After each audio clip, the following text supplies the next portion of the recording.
Good evening. I'd like to call the City of Menasha Common Council meeting to order. Please rise and join me for the Pledge of Allegiance. There he is. Frank is here. I pledge allegiance to the flag of the United States of America and to the republic for which it stands, one nation, under God, indivisible, with liberty and justice for all. Oh, and Tom is here. Oh, perfect. Good timing.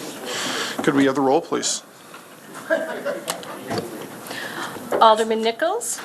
Alderman Taylor. Alderman Sevenick. Here. Alderman Langdon. Here. Alderman Kruger. Here. Alderman Tom Grady. Here. Alderman Ted Grady. Here. Alderman Rapella. Here. Thank you. The first item on the agenda this evening is people from the gallery to be heard on matters pertaining to the agenda.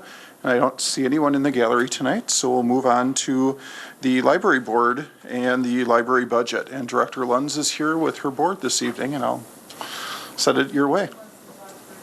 Go ahead. Thank you, and good evening. I think all of you know who I am. I'm a member of the Board of Trustees, and I'd just like to share a couple of things before we get into the budget.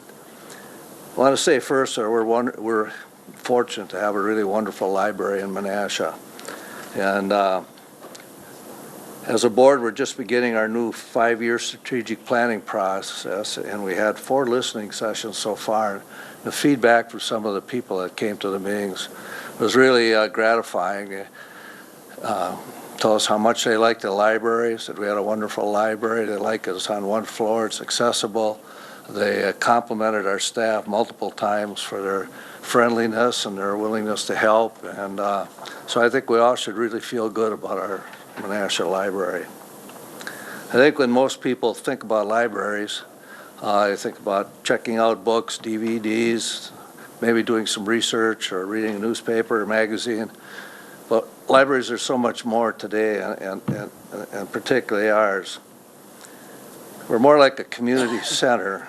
We average almost 500 people daily visiting our library. So for a community our size, that's really a fantastic number. So far this year, our library has offered 489 different programs for people of all ages. And as an example, this week we have toddler time, we have another story time, we have family story time, we have our home workshop series, courses on genealogy, and a memory cafe for those who are experiencing on-site dementia and memory loss. In addition, we are currently offering 365 different 6-week-long online courses taught by college instructors, and a driver's education practice test, and many more programs. Vicky's also working on a online tutoring program, so that if our students need help, they can come to the library, check into an online course, and get a tutor to help them. We continuously look for programs and services that we think will be of benefit to our community, and we're continuously adding. We also are a cultural center for Menasha because we offer art exhibits, live performances by area musicians, matinee movies, and visits by authors.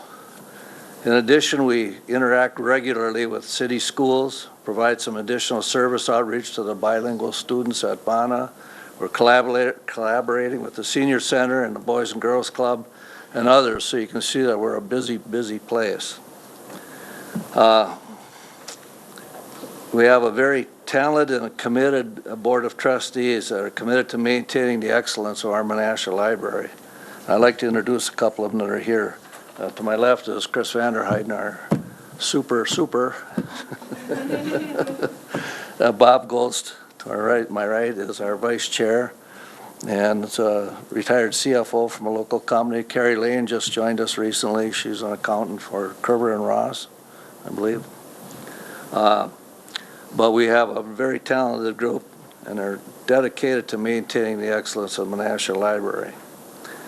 With our budget, we were told by the mayor that the city would be a challenging year for the city for budgets. So our board, when we developed our budget request, we just chose to keep it flat and add no increase from last year. I think due to some last-minute adjustments by the city, we're now $3,000 over last year's budget. But the budget we originally submitted was a flat budget. So with that, I'll turn it over to Vicki, and she can walk you through the budget, and we can ask her any questions you have. All right. So first, I would like to thank the Finance Committee for being here. It's really nice that they show up. And they're very good at this. I'm not that good with numbers, but they are very good at this. The request that we are submitting to you, like Jim said, is only 3,000, a little bit over 3,000 more than last year. And the way that we can do that is we're getting more money from the counties. We are significantly getting more money from Calumet County because instead of going along with all of the other Winnifox libraries in calculating how they get money from Calumet County for serving Calumet County residents, we asked them to change the formula.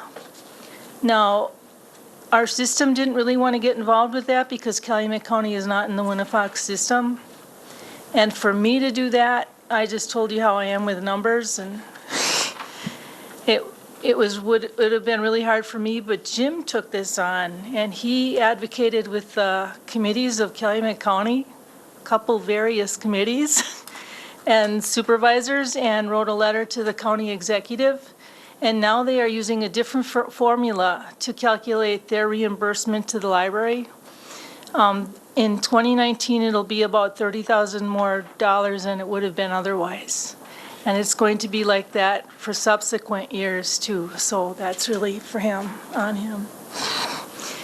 And the reason that we're getting more money from Winnebago County is that last year you were more generous, and their formula is based on the money that you give the library. And they've always funded the library at 110% of reimbursement. So the combined reimbursement from those two counties has allowed us to keep our budget flat and still do some things next year. You all have. So Vicki, before you go further, just in case everyone's a little confused how the budget's flat when the number really shows it to be much larger, you're talking about the net cost to the city. The net cost to the So you're looking at city. expenditures minus revenues, and because the revenues are so much higher, the expenditures are also higher. Right.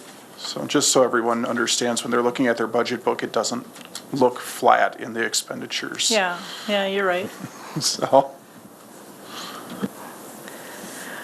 Okay, where was I going with this? You all have in your hands a library annual report. I usually give you something like this, and it has some highlights. The very back is a whole bunch of data, and what it does is compare our library to other Fox Cities libraries. And if you look at the line that's about 10 from the bottom, it's circulation per capita.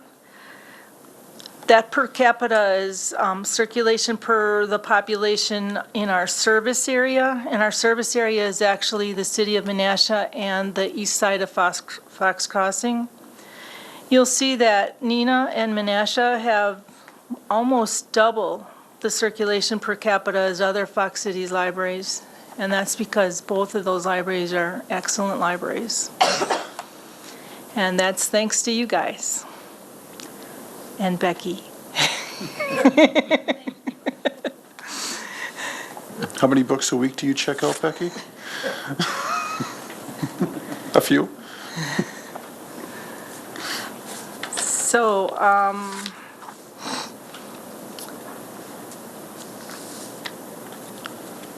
the budget, there's really no place that it gets a whole lot bigger other than the materials budget, and that's, we're asking for $195,000 for the 2019 materials budget. In 2009, it was 190. So what we're asking for you to do is actually get it up to that level again, so that we're buying at the level that we did 10 years ago.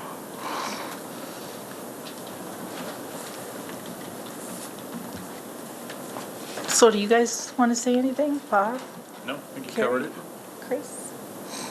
You want to?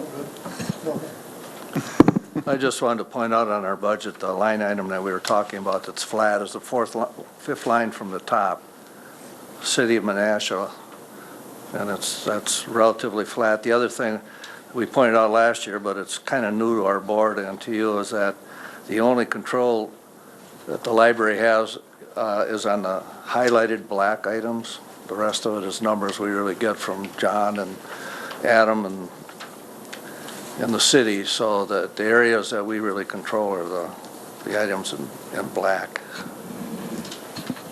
So if anybody has any questions?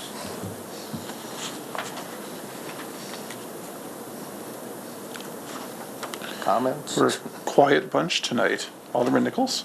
Thank you, Mayor. I'm having trouble seeing on here what those highlighted black items Yeah, are they that got a you black and actually. white copy. Oh, And the I have the You color have a one. color Yeah, copy. and the budget in their book is black and white too. There's just a whole lot. It could show you that if it comes with wages, utilities, city IT services, things like that, those are all numbers that we get charged, and we don't really have any control or question those. So if you're going down the line items, if it's, yeah, we do control the smaller amount of the line items, so.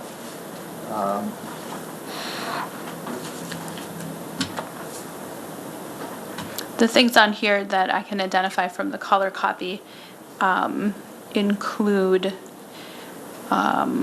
entertainment, which is 2005, 2103 accounting and financial, 2106 is management, and then there isn't anything until office equipment, repair, maintenance, publishing, office, postage, library materials, and then from 3016 to 3404 on our sheets are things that the library can control on their own, and everything else comes as numbers from the city that you plug into your budget. Right. Thank you for sharing that. I apologize, I thought we shared the one that was color-coded so you could follow it a little easier.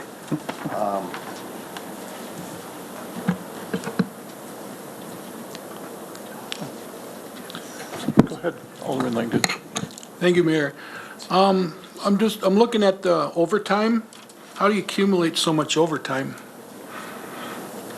Yeah, actually, John was gonna look into that for us. I don't know what that overtime is. That's not us. I think it's the public works guys, and if they're called in for snow on a weekend or an evening when it snows. We don't pay for it. Adam, can you answer any of that? I'm not sure. I don't believe we charge it to the library. When we plow, it goes to parking lots.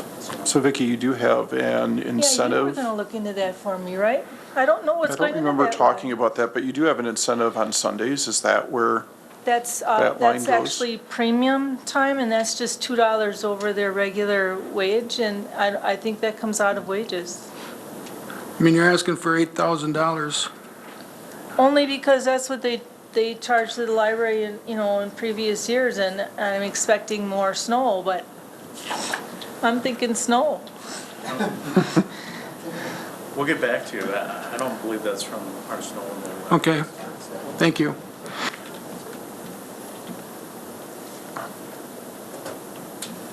no one has any questions for the library board? They all were so nice to come in this evening. Alderman Taylor? Thank you. We gave the speech to everybody, so if we can knock 113,000 out of the budget, we can have a zero increase for the taxpayers. So we're eyeing that number up, and also we had some insurance information that came out last night, so I believe that number is reduced quite a bit. So just so everybody knows what we're That would be good. kind of looking at for a zero increase. Good.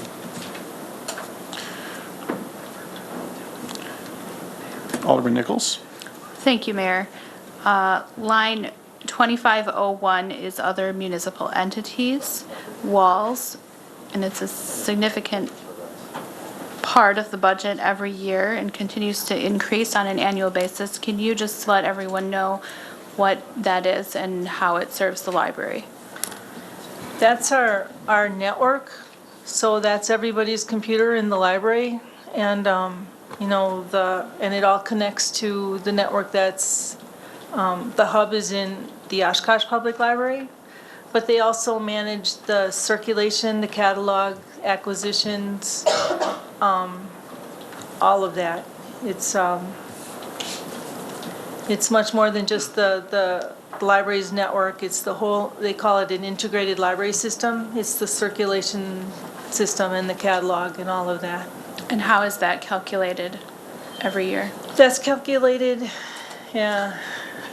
It's a formula. The board just It's a went over formula. that. It's the number of items that we have in the library, the number of patrons, Yeah, the circulation, yeah, all those were in there. and then whatever their budget is, that's our percentage of it. And all libraries in the system are charged a fee or proportion based on that formula? Yeah, that's correct. The smaller libraries have a base fee, so if you calculated that all and it just came out to a few $1,000s a year, they'd have to pay the base fee, and that's like $8,000. Okay, and that's another number that comes from somewhere else? Right. It's put into your budget? Thank you. Alderman Stepanek. Thank you, Mayor. The other night, when we were going through budgets, we had talked with the senior center, and we were trying to get an idea about how many people are coming from other communities. And they said that the library has a process or a system to maybe help out with that. And the reason I bring that up is you could live on 9th Street, which I live on, and you can be either in the village or you could be in the city. So to just say, well, they were from Menasha isn't necessarily correct. We want to know if there was some way that you could work with the senior center in accomplishing that. Well, that's part of that integrated library system. Everybody's library card account has a Okay. code in it, like your code is for the city of Menasha. And then there's also a code for city of Menasha, Calumet County. It's very meticulous. Okay. And it has to be very accurate because that's what our funding depends on Right. from the county. So they actually audit it every year. So that's kind of one of those sacred things. And I don't know how to do it other than coding a library card. Okay, because I have very strong concerns about that. I'm on this kick that this community, the city of Menasha, has been providing services to outside communities for way too long, and that I shouldn't have to continue to pay for that. And that's only fair to the taxpayer. So I'd like to get a handle on that. And at the last meeting, the mayor had mentioned that you have a system, and I was hoping that somehow you would be able to work with the senior center in helping that out.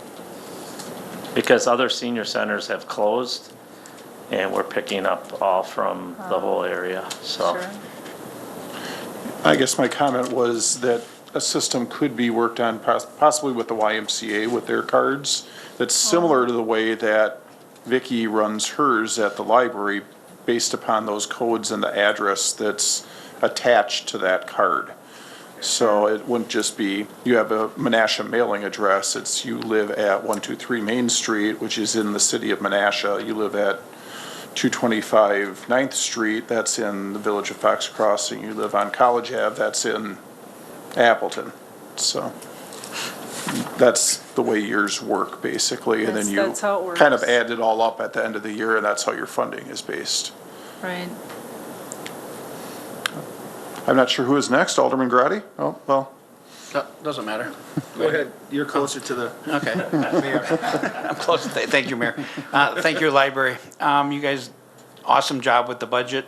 Stay flat when you got a budget of over $1.5 million and to come in just around that same number compared to the other departments in the city of Menasha. There's always increases, and you find creative and, Jim, great job with the new formula, getting that extra money into the pockets of the city of Menasha. Maybe, you could work, Alderman Stan Severnick, you can work on the Nina Menasha Fire Rescue formula, so looking down the roads. But I just want to say thank you very much for what you do for the city, and good job with the budget. Thanks. Alderman Rapella? Thank you, Mayor. Just a couple questions. First question, that promotional budget went from like 4,100 up to 7,500. That made a little bit of a jump. Can you just explain what that's for? I know you have all those music programs and speakers and a whole bunch of stuff. That's all wonderful, but just explain where that is. Well, we did some restructuring in our library board last year and a half.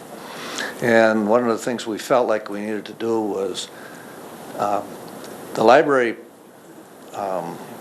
puts together a lot of publications during the course of the year, and they show up in different departments. If it's the children's department, they put together a flyer.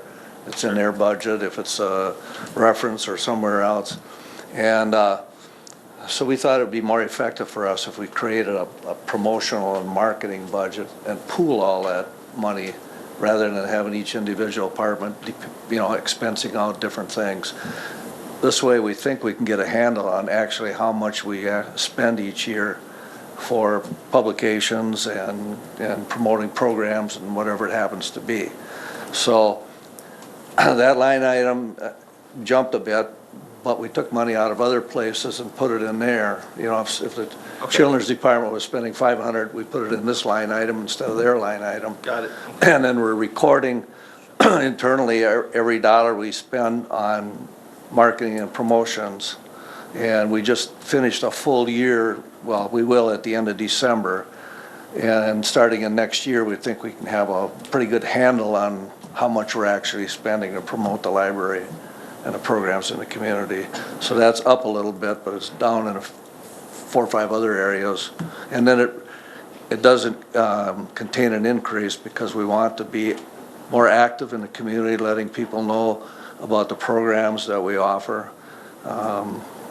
Be surprised at how many people in our community have no idea how many programs and services go on in the library every day. So that's what created that. All right, thank you again. Thank you for having it open on that one hot day. The library was open because of the temperature was like 90-some degrees, so that was nice for the people who don't have air conditioning. Another question or comment. When I was teaching, I'd order some books out of the children's section, and some of them would come from Ripon, some would come from Fond du Lac, and some come from different various libraries. And so now, am I able to take my library card and go, I mean, I should be, go to the Nina Library and check out a book? Yep. Okay. Now, I guess I'm going with Alderman Severnick about the different prices. Now, if I'd go over to the Nina Library, I'm checking out a book. I don't pay for anything. So I can go to the Appleton Library too, correct? Yes. Any one of those in that Fox, trying to think what's it called, but I can even go down to Winnafox. Winnafox. I can go down to Oshkosh Library if I wanted to check out a book. Correct. You just mentioned you were getting books from Ripon and Green Lake and other Yeah. places. That's part of that walled system that Alderman Nichols asked about. Okay. Within that, that's a service they provide Okay. to So our it'd be area. so it'd be pretty difficult if, like, you can't, like, you don't charge admission to go to the library. So that's what I'm getting at. So, okay, I understand. Thank you very much. Good job, library staff. Do you have anything else, Randy? No. Alderman Severnick? Thank you, Mayor. Just so you don't call, I'm glad that you corrected Randy that it's WinFox and not Foxconn. I have a hypothetical. We don't want to touch Fox. I have a kind of a hypothetical question, because you had mentioned that the revenues are up and that additional funding comes from the county, when we provide added dollars amounts. Do you feel that, like in 2020, that you'll have issues with your budget then? Or because it's more of a flat budget, or do you feel you'll be Because now I have a feeling because you had that bump this time around, that in 2020, you might be looking for, extra money down the line because it was a good year back in that 2018 year period. Well, I can give you a hypothetical answer. Okay. The formula calculation that Calumet redid upon our request increased their formula and our percentage of what they fund libraries. One of the facts that I shared with them is that we have created a lot of new housing on the east side that falls in Winnebago, in Calumet County, and they're going to be the benefit of that, and they ought to be paying what we consider their fair share for library services, and they agreed with that. So as we see the budget today, we don't, as long as that funding doesn't get cut drastically, I think that we'll probably respond to whatever direction the city gives us to, Mayor always suggests that, there's a range you can work on, and I think we can work with that. I don't really see any problem. Can't guarantee it, but I don't see it. Winnebago County's been super about funding our library, and now that we got Calumet on the same page, I think we should be good. The year that I'm concerned about is 2024. Okay. Because Winnebago is now, what they did was they took the amount, or their share of the amount that was spent on renovating the library in 2004, and they amortized it over 20 years. So what they're doing is, like, next year, they'll give us $60,588 for that. And in 2024, that's no longer there. So that's the year I'm concerned about. And we've discussed that as a board. That gives us several years to plan for that. Okay, good. Yeah, we know it's coming down the pike, and I And then feel back pretty to confident we can work our way past that. back to Calumet County, I believe it's the city of Menasha is actually the fastest growing community in that county right now as far as new homes and Sure. population, so. Sure. All right, thank you. Alderman Taylor? Thank you, Mayor. In our past budgets, this last few weeks, I asked a lot of questions about public safety, and your building, besides the school system, is probably the most public building in the community. And along with that, I was wondering about the security cameras throughout the building, and is the parking lot covered with that too?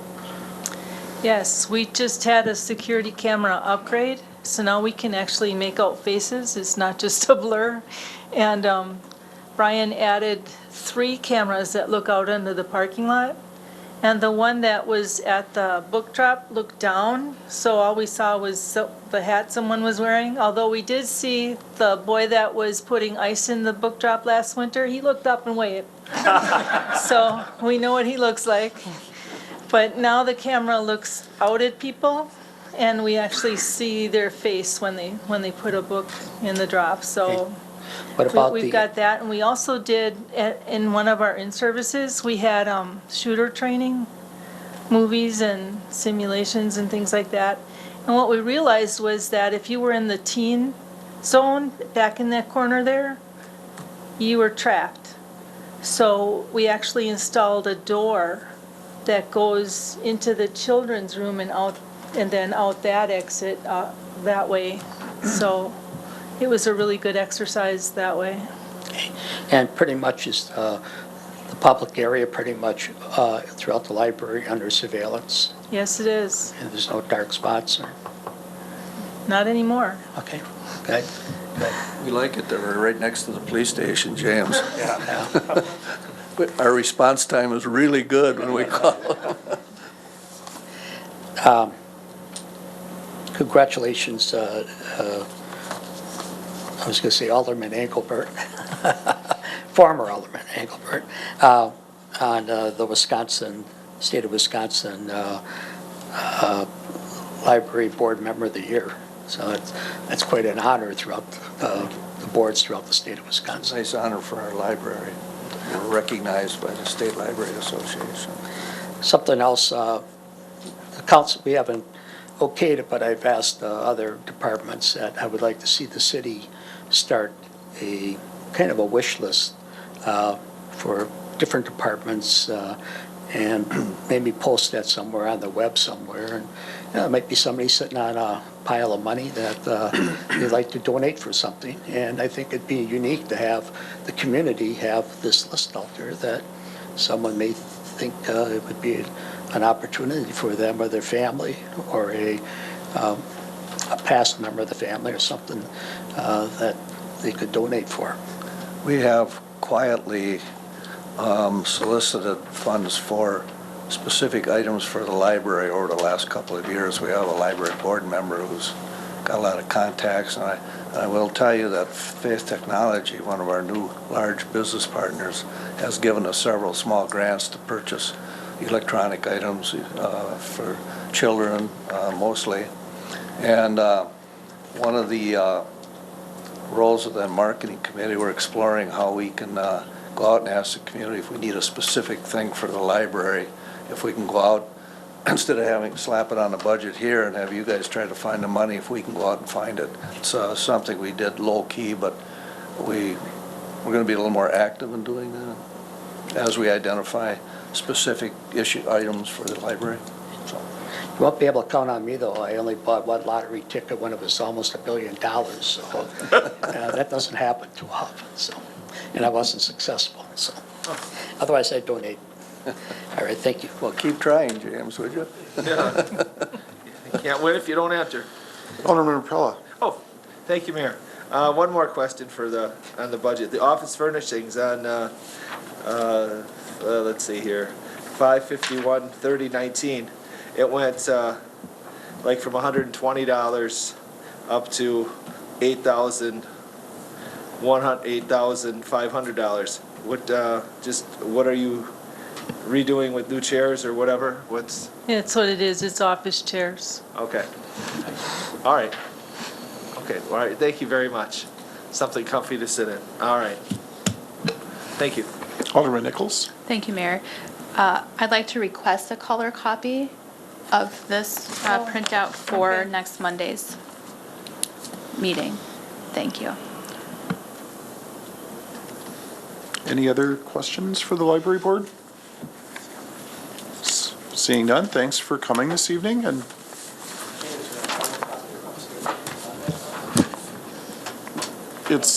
you typically, if you try to make a copy of a copy, especially something that small, you're probably not going to be able to read it anymore. It's going to get pretty fuzzy. But Vicki can just send us over the PDF and we can print them and stick them in the packets tomorrow. Okay. I'd like to thank you for listening to us and wish you good luck in your deliberations. You don't have the easiest job, so I wish you the best. Thanks, Jim. Better hustle. On the road.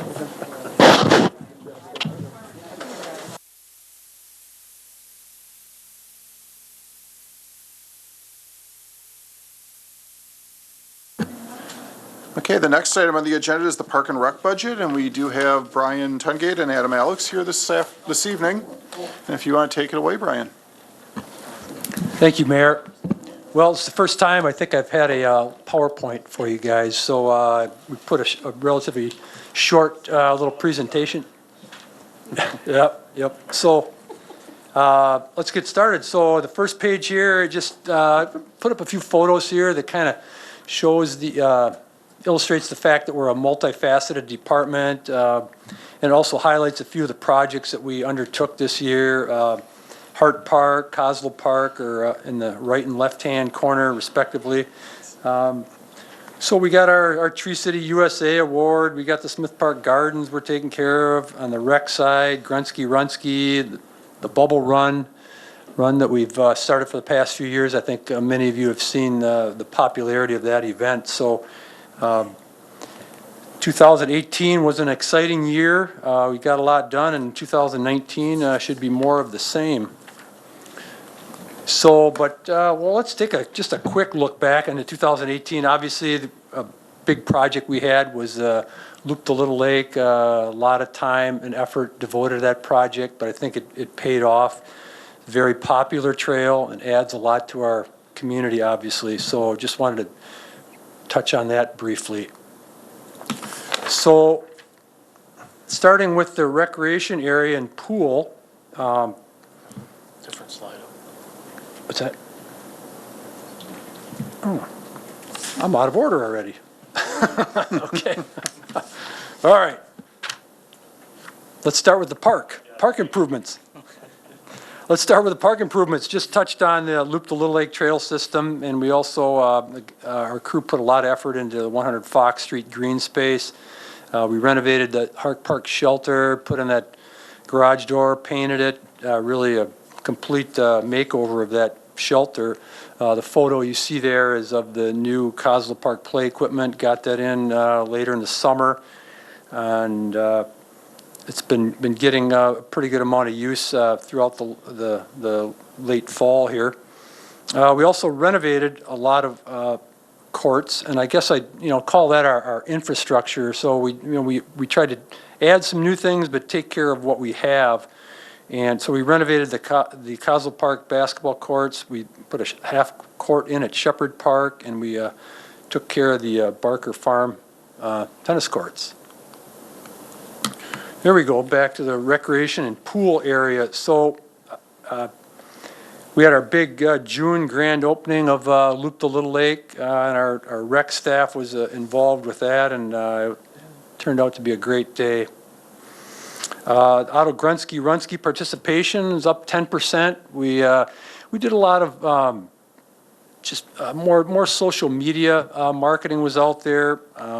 We also last couple years we've been partnering with an event on that Sunday of that weekend. It's put on by the Neenah cross country team. So they have their event on Sunday. We have our event on Saturday. So we've been calling that the dynamic double. And we've been doing that to try to market our event to more teens, more young adults, and that paid off for us this year by seeing this 10% increase.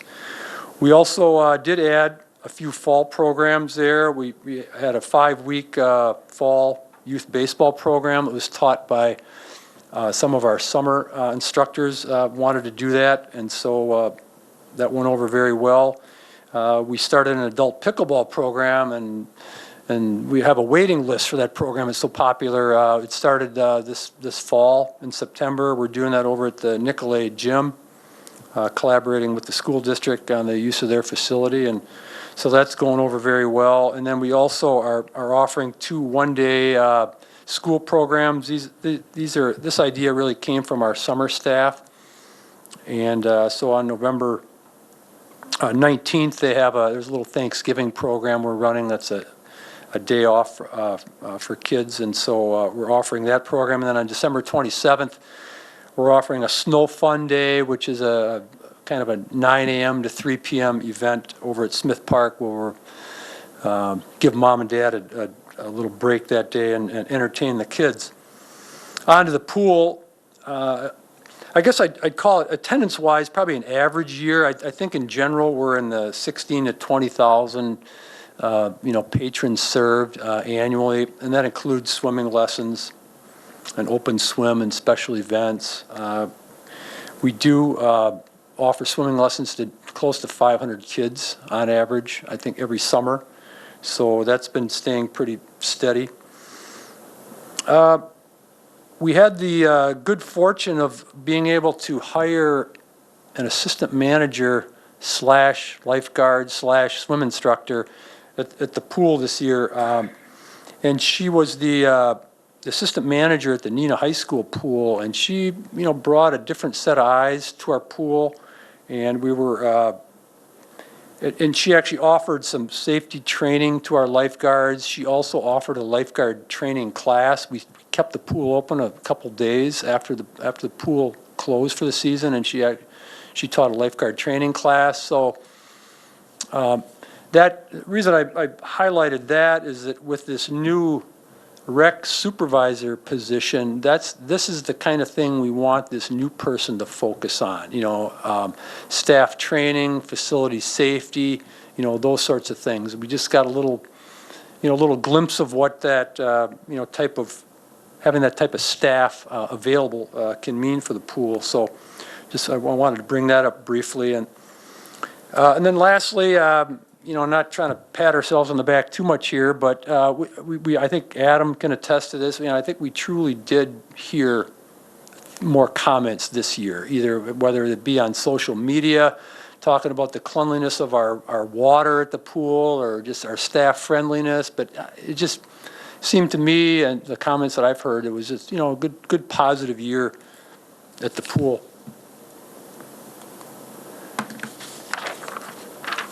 Forestry and cemetery, we're always very proud to be a Tree City USA. This is our 35th year with that, and we focused a lot on the EAB situation this year, and that's where you see up here we virtually have, I believe, all of our poor condition ash trees down, and next year we'll be focusing more on the trees in fair condition. And we, Adam and Thad really sort of hit the forestry area pretty hard here. We had a lot of tree stumps that needed to be addressed, a lot of terrace repair. As you can see here, 65 trees were sort of backlogged. So those guys really did a great job getting us caught up on that, and still had the time to plant 100 new terrace and park trees. Cemetery, not a lot to report there, but last year we repaired the roadway out there, pretty good stretch of roadway, and then we came back this year and backfilled and seeded that. So the cemetery is looking good at this point. And so the mowing frequency, just a simple, I think, staffing adjustment, having our seasonal staff, the two that we have, we really turned them into our mowing crew. So these guys are active, all throughout the mowing season. I think they stayed up on the grass cutting. Frankly, I think the parks have looked as good as they have in a long time. I think in a lot had to do with simply just staying up on the mowing. And so that was an adjustment, with going from the park superintendent to the structure we have now. That was what Thad and Adam came up with, and I think it worked out well. So the marina, all of you know Diane Schabach, been with us since. Before you move forward, Alderman Grotti has a question. Are you talking of the Ravenswood Cemetery or Rest Haven. Rest Haven, I mean? Yep. Yes. There's a section. I go out there quite a bit because there's 3 Grotti graves there. And basically, there are so many knocked over stones, broken stones, some that are ready to tip. Is that all you do is mow the grass there as far as the maintenance? Is there any way that we can, I went to the Historical Society to see if they could assist. I'd go out there and do some of the stuff too, but they're too old that they can't move the stones and stuff. But there's quite a few that look like they're just ready to tip. Some are in the grass already. Oak Hill or? Yeah, Oak Hill. On Oak Hill side. And you come into that cemetery, you come through the Nina part, and it's just beautiful. And then you get to that Menasha section, and it looks kind of shabbled, the way the stones are. Yeah, it's something we can maybe look at the names. A lot of times the families will come forward, but maybe they're so old that they. Well, these are really, yeah, they're old. So we could potentially work with Twin City Monument. They're the company we deal with a lot. I mean, they might be able to get in there and straighten those up. Okay, thank you. So the marina had another solid year. Diane has been with us for a number of years, and 2019 will be the last year of her 3-year contract, so we'll have to take a look at extending her, I think, as long as we can. We did take care of a lot of maintenance issues, over the years. We've done the decking and the electric pedestals. Again, we're trying to keep that marina as nice looking as possible, both aesthetically and operationally. We did a lot of work in the restrooms and the shower rooms there, I think the partitions and doors. So we're, Marina's been there since '87, and there's that's 30 plus years. So we've been trying to just stay up on things, and so that's just thought I'd mention that as well. So trails, I've already touched on the Loop the Lake project, treatment plant segment. The lighting is in. We're going to be doing the cameras there soon. Some of the shrubbery has been planted there, so we're getting towards the end of that project.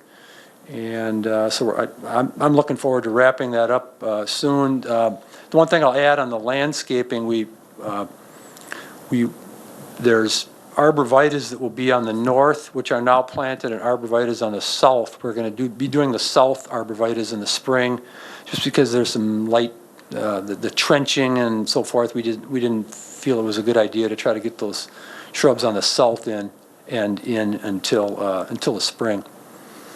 And the Province Terrace Trail, that'll be mentioned a little bit later here, but we've been doing some planning on that. We're working on the design and the permitting and that kind of thing. So we want to get that trail bid as soon as possible because we want to get a contractor in there in the winter to actually doing some cutting and clearing and grubbing. We think there are some advantages to getting in there right away.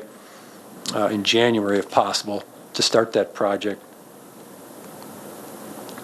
So on to 2019. So I touched on, of course, we want to maintain what we have, but we also want to improve our parks and trail system. Obviously, we want the community to be a great place to live, work, and recreate. So moving on to 2019, we're very soon to get out this community survey. Our 5-year park and rec plan is due for updating, and so we've been working with East Central Regional Planning on that. We got a technical assistant grant from them, and so very soon, I would say by the end of the month here, you might start to see some social media and other press releases going out on this survey. So hopefully should bring in a lot of good information on what the community would like to see in our parks going forward. I think some of the aldermen have been involved a little bit on the vision. The parking lot, which is part of the vision plan. The pavilion pool parking lot is in the 2019 budget. And we've been spending a lot of time on that design because that's something we want to, get started as soon as we can. I think we're looking at probably a June construction date, maybe sooner than that, but we want to get that parking lot built in 2019. And there will be some stormwater features in that parking lot as well. I believe you're all aware of the Jefferson Park shore wall. We plan to continue that in 2019.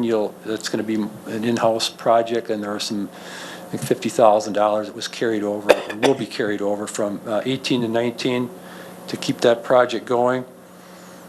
Again, along the infrastructure lines, Smith Park, and we need to stain the ceiling of the pavilion. There's some restroom work there. Probably not quite as extensive as the work we did at Jefferson restrooms, but still we want to do some work in there to upgrade those facilities. And then both the roof of the pavilion and the gazebo are on our list to do next year. And then lastly on this page, we did receive a donation from the school district to actually do some poured-in-place surfacing, some additional poured-in-place surfacing at Clovis Grove. We did not get to that this fall, but we do want to address that next year. Before we move forward, Alderman Taylor has a question. If we could go back. I was looking at some data on putting parking lots in parks, and a lot of park systems are going the opposite way. They're removing parking in parks to capitalize on the property itself. And I counted the parking stalls around Jefferson Park, either across the street from the park or parking lots, and it's like 390-some stalls that are associated with the park, completely around Jefferson Park. And we're never going to be able to build a big enough parking lot for the 4th of July or big events like that. And I think part of the pageantry of the day is families walking down the street and going to the park with a blanket or pulling a wagon with their picnic stuff in or something. So on those days, I know people expect that. So the parking lot situation, like I say, I see people going the other way with it. And in the pool parking lot, there's 6 really bright lights on now and all winter, and I'm just wondered if we have to have all 6 on. And the lighting you put around the front of the pool, the LED lighting, is very good. It really stands out. I would like to see some of that inside the pool, so when you're going through the park, police officers can see like where the office area is and that there, and it would better silhouette if there was somebody in the pool. But the lighting out front is fabulous. And even a couple of neighbors told me they liked that because they could, it's not so dark and they could see if there's people around the pool they could call in on.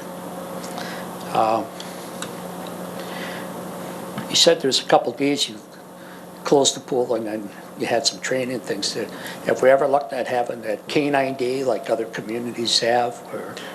Well, so we did that in 2017, and then the individual from the police department, I think, left for another position, so that event didn't happen in 2018. They were sort of the driving force behind that, the K-9 group. So we were open to that. You mean to have it open to the public with their K-9s? Like Nina has. We had that event in 2017. Okay. We actually did that in 17. We did not do that this summer because this individual who was kind of heading it up left. Okay. So yeah, I mean we're open to doing that again in the future. And how do you see the pool? When I got on the council, we had 40,000 plus people that used the pool every year, and now we're down to around 16,000. And how do you see the pool evolving or changing and staying with those changes? The old pool or the new pool? You're talking about? The current pool, probably. What's that? Well, when you have it on the docket for the new pool? Oh, I think it's 2026, something like It's quite a that. ways out, but I mean, with talking of today, next year, and how do you see the pool? So I think it's a testament to our maintenance staff. I mean, the reality is we're doing the best we can with what we have, and we're taking care of it to the best of our abilities. And I think we're doing a pretty good job with an older pool there. I know the water quality, the filtration. It's not super modern, but I think it's something that we can I guess work more or with. less on the needs of the people, what's happening out there in the world that we could stay with, of course, we added the slides and things, and you have a play area. Is there other things that other communities are doing that seem to be kind of current? Well, I know one trend is these large inflatable, pieces of equipment you put in the water. They're relatively economical. I've seen some pools go to that. There's some climbing walls you can add where kids are in the water and they climb up, and so there's a few things like that. But I think we hear it from the kids, the slide, like the diving board. They like the space of the pool. That's one thing I hear. People who go over the Nina pool and other pools, they just like the space. They don't feel all hemmed in when they come to our pool. So I think that's what we have going for ourselves is really the space. Has there been any studies with the park departments across the country you know, why we've had this decline since the 90s. We're, you know, about really about a third of what we were. Yeah, you know, I think I've said this before, maybe it's been a few years, but, you know, really, when the consultant that helped us with the pool back in, 5 or 6 years ago, he said he sees it all over the country, all over the Midwest, all over the country. You build your new pool, and attendance always does that. And you could cite pool after pool where it just tapers back down, and you kind of level off. And I think we're in that leveling off stage where we're at this 16 to 20,000. That's kind of where we're going to stay with the pool that we have. And if we renovate or build a new, it's going to go up, and then it's going to level off again. It's just, he's seen it countless times. I guess also I see a lot of pools throughout the city. And when you could buy a pool for under $100 with a filter system, that's a pretty cheap entertainment for a family in their yard. So I think that's got some impact on it. It could, yeah. I've never seen that many pools around town. Looking at the Loop to Lake Trail, we had mentioned to Josh that the shrubs and trees that were put in for the grand opening, just want to make sure the city doesn't get taken on those shrubs, or if they were insured or anything for a year, that we should really look at that and make sure that we can. Yeah, it's something we're definitely going to replace those in the spring. Okay, but if there was any guarantees with I those. believe there was on those, but we'll double check on that. Yeah. And the little shelter off the trail in Shepherd Park, it was just put up a month or two ago. Is there any reason why that didn't have a blue roof on it? I mean, the council was pretty clear that on the trail, all of the 7 had kind of led that charge. And Yeah, I think that was ordered, I think it might have been ordered before then, before the blue roof motion. yeah. And we wanted it's really designed to match the Gilbert Trail. It's just a bigger version of the Gilbert shelter. Okay. And I got to say, the shelter at Hart Park looks really nice, and I think there's an opportunity for, we've been talking about this throughout the budgets, for security cameras.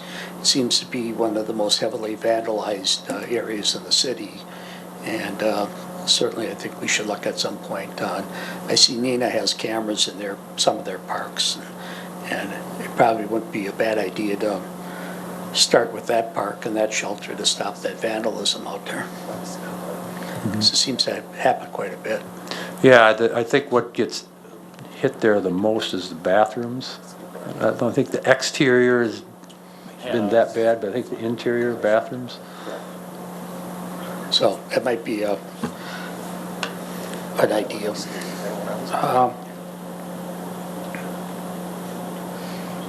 On the Jefferson Park main pavilion, I would certainly like to see better spider control in there, the ceiling and the area there. It's just, we rent that out. It's kind of a showpiece for our largest park in the city. And there's a lot of people that have fear of spiders, and you look up, and I tell you, sometimes it's pretty gruesome. Yeah. And there's a lot of people with that fear for that. All right. And on this page here, Jefferson Park Phase 1, lighthouse and nautical theme, I didn't see that in the original proposals. So this has been discussed on a staff level, the park board, and I don't know if it's, maybe, I guess maybe it hasn't come out so much here in the Common Council, but the general idea of the theme would be we want a lighthouse. We've just thought that would make some sense for Jefferson Park. So it is something that we are trying to pursue some donations for, rather sizable donations. So that's going to be critical to having this playground happen. And if Again, we- you know, before we go doing stuff like that, I think it should come to the council and say, hey, this is what we want to go out and fundraise for, or this is what maybe we want in our parks. And that way, if you get so much money, we're going to have to kick in. I think it's good for this body up here to know what the anticipated goals are, or what you're looking for the parks. And I would like to see the city put together this wish list. I'm sure the park department would have a lot of things on the wish list, you know. And, I mean, all the way up from some park equipment or, you know, some new structure or something. So I think that would be an idea, but I would certainly like, before it's talked about out there in the public, I think we should know about things first, because those couple items I never saw before. Just a reminder for everyone, we did talk about the community playground and the fundraising within the CIP. Yes. Yeah, I understand. And that was all talked about at that point, and that's when we started looking at it, was with the I CIP. understand that, but I'm saying here, the lighthouse, We talked about that in the CIP meeting as well. I don't recall that. Okay. All right, thanks. Well, and maybe just to follow up with what the mayor's saying, we would go through the normal sort of community process with the design for that playground. Usually we have open houses where people come and weigh in on the design kind of thing. We had a couple more questions on this side too. Alderman Kruger? Thank you, Mayor. Brian, just out of curiosity, the 7,000 or 17,000 patrons for the pools, is that warm bodies or is that unique individuals? Those are warm bodies, and so these people would be counted Every time they go into the pool throughout the year? every time they go through, yeah. Did you have any guesstimate on what the actual count is for the uniqueness of each individual? So, you know, each individual going in, would it be 5,000 or 3,000, 2,000? Do you have any Yeah, numbers? we have age group breakdowns. I don't have that here, but we do have the ages of the individuals going through. Vast majority are the, 5 to 17, but we do have that information. Right, but I mean, the 17,000 count, is that 2,000 people going in throughout the whole year to come up with the 17,000? Or do you have any numbers as far as that goes on each, correct, like how many times Tom went into the pool and Steve went into the pool, each individual, much, instead of just a warm body count? Yeah, if you have a season pass, if Tom had a season pass, we'd know how many times Tom Okay. went through. Okay, but would you be able to provide that for the next meeting, just so we know like how many season passes and all that there are? Sure. Oh yeah, I appreciate that, thank you. So do you want the age breakdown too, or just? That would be helpful, yes. All right.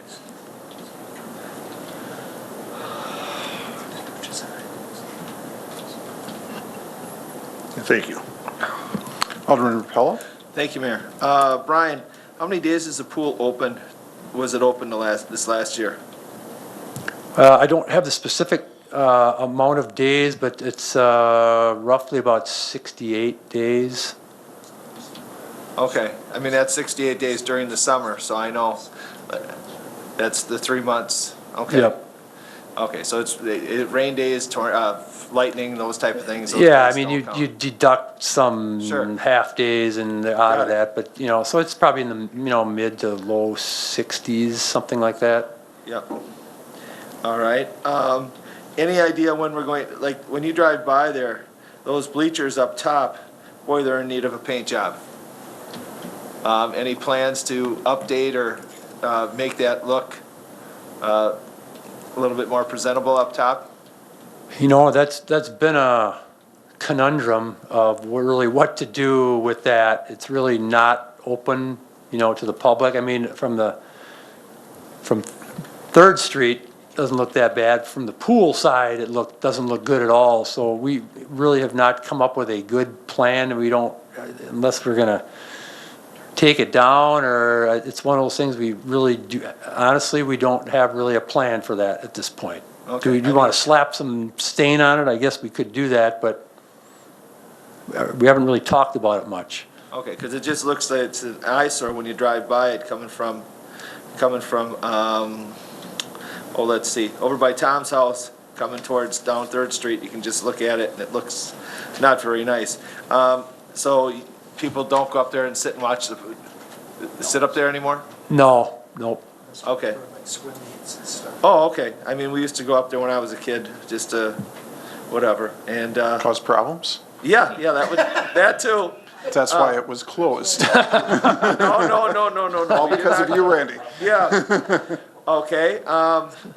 Now, obviously, the swimming numbers of kids, I'll go back 1975. I mean, there was a constant parade of bicycles going to that pool in the early 70s. And, I mean, the whole bike racks were filled up. When I drive by there this summer, there wasn't a whole lot of bikes lined up in that bike rack. So how has it changed from like 1975 down to now with 16, 17,000? What was your numbers back in the 70s? I think Alderman Taylor wasn't too far off. I think it was more in the upper 30s, 38, 36, 37, 38,000. I mean, those were some numbers that I can remember looking at in the files, So Okay. yeah, it was higher, no Okay, doubt. we're right. I mean, the number of kids have gone down as well. Let's see. I like Alderman Taylor, just to echo on his point. Yeah, the number of houses out in my district, because of the propensity to the longer bike ride without the trail, just more convenient to have a pool at your house. Those weren't as prevalent back in the 70s as they are now. So there's a ton of pools out in my district. So I'm sure those kids don't frequent the pool very much or at all. Your swimming lesson numbers, are those relatively stable the last 10 years? Pretty stable, yeah, 400 to 500 or so. Okay, all right. Thank you very much. Well, I think maybe just a follow-up for Alderman Rappel. I mean, I think, this is no secret to anybody. I think kids have a lot more choices, a lot more options, in 2018 than they did in, 1980 or whatever. So I think we're kind of working against that a little bit too, but. Used to go to summer school because they had trouble reading the math. Now they go to summer school to go for walks or go fishing. And those are all summer school classes, yes. Yep. And the other big change is that mom and dad don't let their kids leave the yard without them. Where when you were a kid, when I was a kid, mom and dad would say, go outside and don't come back till the streetlights come on. So, and some of them went to the pool, others didn't, but that's not how things work today. But I would hate to deprive the kids of Menasha the enjoyment that we had back in the day, just because there are some people that can afford to have a pool in their backyard. The pool is still probably one of the most used facilities that we have in the community. Right, I wasn't advocating not having a pool. Turn your light here. I wasn't advocating not having a pool for the city, so, no, I was just pointing. Pool rats. Pool rats, yes, yes. All right, thank you very much. Thank you, Mayor, as well. Sure. Best babysitter in town. Alderman Nichols? Thank you, Mayor. I was going to wait till your PowerPoint was finished, but I'm almost done. But since we're talking about the pool, I can say myself, my two kids, that's 3 of us at least 2 times a week. That's 2, 4, 6, almost every We'll week. have you in our statistics when we bring them Thanks. back. Increase that to 17,000. So I'm curious if both There- Tom and Steve's number is 0 for the summer. I know mine was, so. I wouldn't want to scare the kids going. Me neither. There are also other activities that go on at the pool besides open swim time. I receive lots of positive feedback from residents about the morning swim. People love going there for the morning swim. It's very relaxed. I think there's some water exercises that go on too. We got some swim teams that are in there too. Yep. And there's yoga, movie night. Swimming lessons are always full, very busy time of day. And those go all summer as well. So the pool's open for a lot of the day, for a lot of different things, and all different age groups. When you talk about the numbers of people at the pool, that 17,000 number, does that include those folks that participate in morning swim? Yeah, we track those Okay. attendees, yep. And then that would also include the evening activities, the movie nights and, Yeah, we try to, special events, we try to estimate that number and put it in there as well. and the yoga. Yep. Great.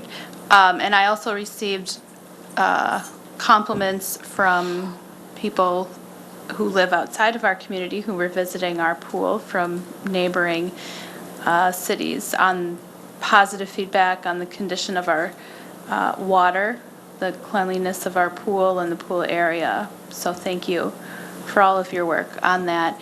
One thing that I hope we can improve on, and I hope it's reflected somewhere in here, is that I know every spring there's a mad dash to get the pool ready and the pool house, and to make sure that to the best of our ability, that pool house is a positive reflection on our community.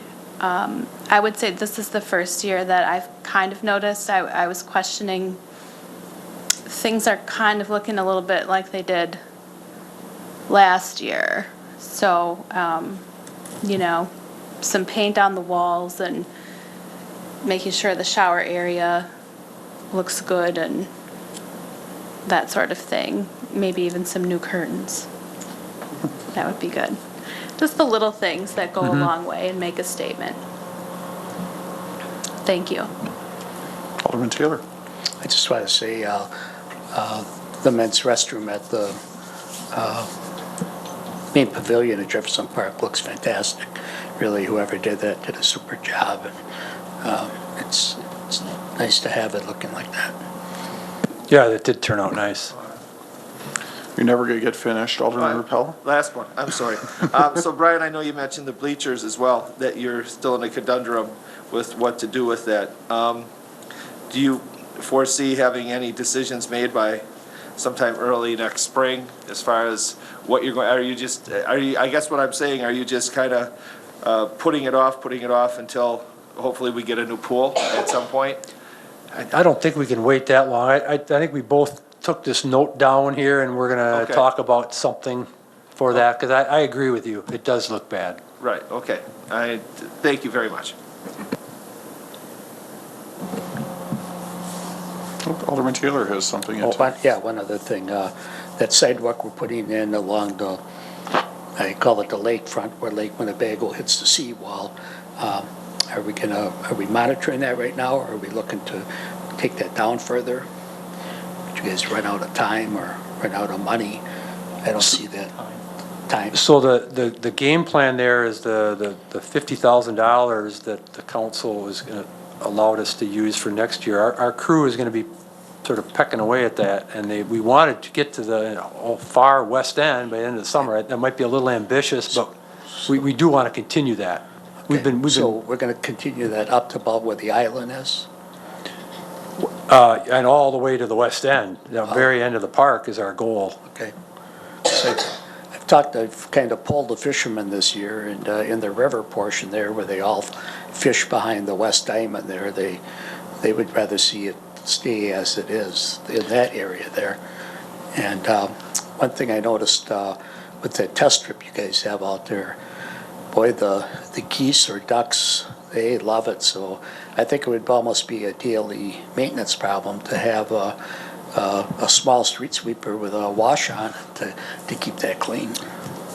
If I may, in regards to the goose issue, one of our mechanics has a good friend who's in the wildlife pest control, and it sounds like there might be a product out there that's not hazardous to anyone. It doesn't harm the geese, but it's a spray that you can put on that concrete that the geese, for some reason, will stay off of it. So trust me, we're gonna take a look at that, because not only there, but you got the Gilbert site, the trail over there. It is a problem, so we'll be looking at that. So I don't know, after, I understand that large wash we get from the lake in that area, but once you get to the island, in the river system then, and we don't quite get the wash from that. And I thought we were only gonna go about as far as the island with that. That's not the case. We're gonna go down all the way, but we haven't, I guess, really determined exactly what it would look like. It may look a little different from the island westward. And we do want to talk to the fishermen. We do plan on talking to those guys. Maybe there's some amenities we can add to them. I've talked to them all summer, and my brother gets down there 3 times a day, I think, and talks to people down there. And yeah, they're really against it. And I know there was some other aldermen here that thought, once you get along the river, it's going to be, the concrete, the blacktop, and the street, almost that it was going to be just kind of too much at that point, so. Yeah, I think the general thought was to go a little narrower down there, a little less concrete down on that end. But we should figure out what we're going to do with the geese problem, and do a test before we do all this, and then just have this. That's all you're going to hear from people then. It's a beautiful park, but they're going to say, look at all this. Thanks. So Alderman Taylor, what is their concern about the concrete, the fishermen? Do they have a specific reason that they do or don't want it? They seem to like the gravel like that, and that's. Okay. Pardon me. I just know I've heard from several people that there's holes and tripping hazards, and they would like to see that cleaned up along that edge. So I was curious what the fishermen were saying about the edge as well. I guess they just like it natural like that, and Sure. That's the guys that fish on that, that West Diamond area that Sure. are always down there. Yeah. Tinker Robinson and It's just good to know what their thoughts were and what the thoughts of other people, and then we need to see how to make it fit best for everyone that uses those areas. I can get you a list of people if you want to call them. I didn't necessarily need to call them, I was just curious what your observations were. Yeah. And maybe Mike could do a report. Like I said, he's down there 3 times a day.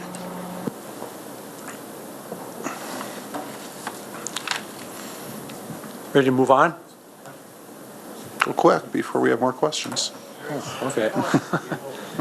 So, recreation highlights, we've talked about this new halftime position that's in the budget, and we're looking forward to that. We think it's going to be a really great thing. It's going to provide some more balance, I think, for our department. And this person, we do want them to work at adding some fall and winter programming. We also want them to collaborate with the library and senior center, other organizations that are out there. From a trail standpoint, we've talked about the Province Terrace Trail.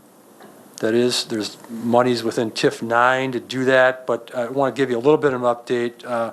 We are working with the Community Foundation and the Convention and Visitors Bureau. We are pursuing some donated monies there. It's going to take a little bit of time to work through that process, but we're confident that we're going to end up with some donated funds for that project.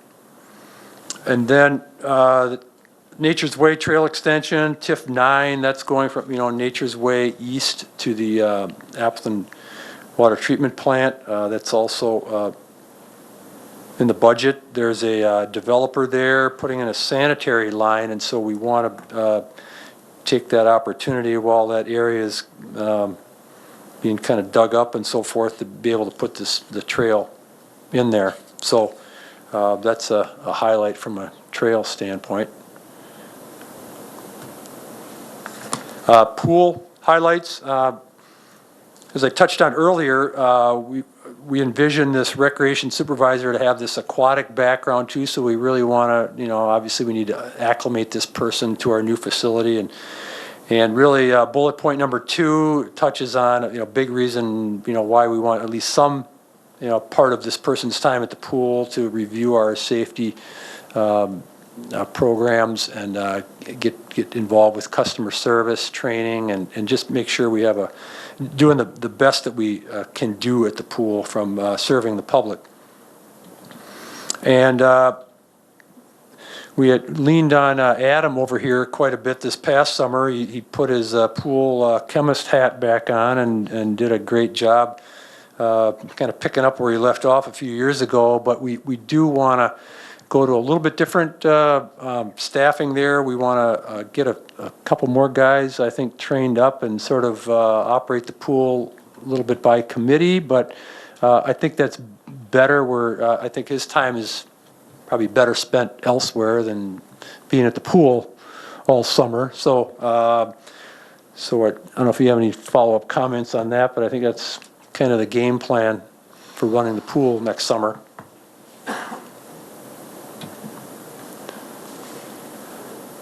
And the marina, so it's within TIF 7, I believe, the steps. The West Main Street steps are in the budget. And we also have been in some discussion about improving the area just east of the restroom building, kind of making that a little nicer public space there.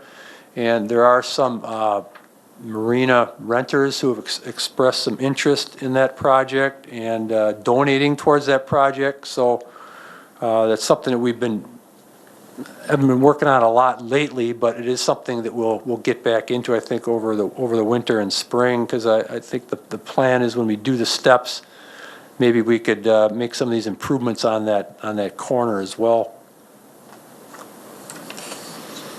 Black, green, how did you come up with black? On the fence, I think it's just a more aesthetically pleasing look. The fence there is 30-plus years old, getting a little on in years, and plus, I think a black fence would just, have a little more aesthetic appeal to it. Green would probably match the water better though, right? Yeah. Did you look at the steps on the far west end on Water Street? I did. We did close it. I don't know if you noticed it. We'd put a barrel down there until we did close that section of the sidewalk off, which we normally do in the winter time. Okay. We looked at it. We might be able to wedge some hot mix in there to buy us some time so that it's not a safety hazard. We got plans to do a little bit of handwork here tomorrow and Friday before the plant closes, and if we have an opportunity, we were going to try and take care of that as well. If not, we'll certainly address that in the spring of the year. Thanks. So before we go off of this page, I just wanted to touch a little bit on bullet point number 2. This is something that's coming down the pike, and it's the date is getting a little closer to us, but I think sometime for the 2020 budget, we're going to have to put together a funding plan to meet these state guidelines. There's kind of 2 parts to it. There's the fuel. It's all about containment, fuel containment. So the fuel dispenser, the gas pump itself needs containment around it, and the underground storage tanks, the tanks themselves need containment, added containment to catch any fuel that may come out of the pipe there. So it's not going to be a cheap fix, especially when it comes to the fuel tanks. So it's something that I think staff, we're gathering information, we're gathering options, and we'll be bringing something forward to you when we have all the options and pricing together. But that's kind of on the horizon for us. Could we put a surcharge on the gas there for the future? Add some tax or add some a charge with people coming from all over the lake to fill up, and that would put it on the people that are using the pumps. We're the only marina on the north end besides High Cliff where you can buy gas. That's an idea. I fill up there, once, twice a week, and if they put a surcharge on it, I'd pay it. Yeah, I mean, we're pretty aggressive with our pricing right now, but I think let's give that some consideration. Sure.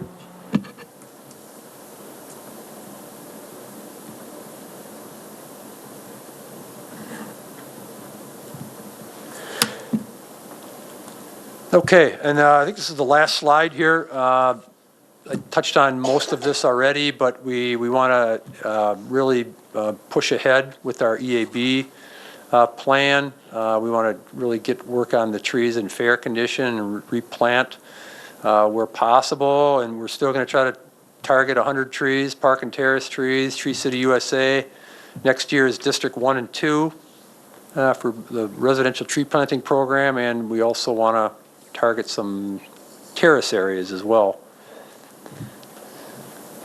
So that's it for my PowerPoint.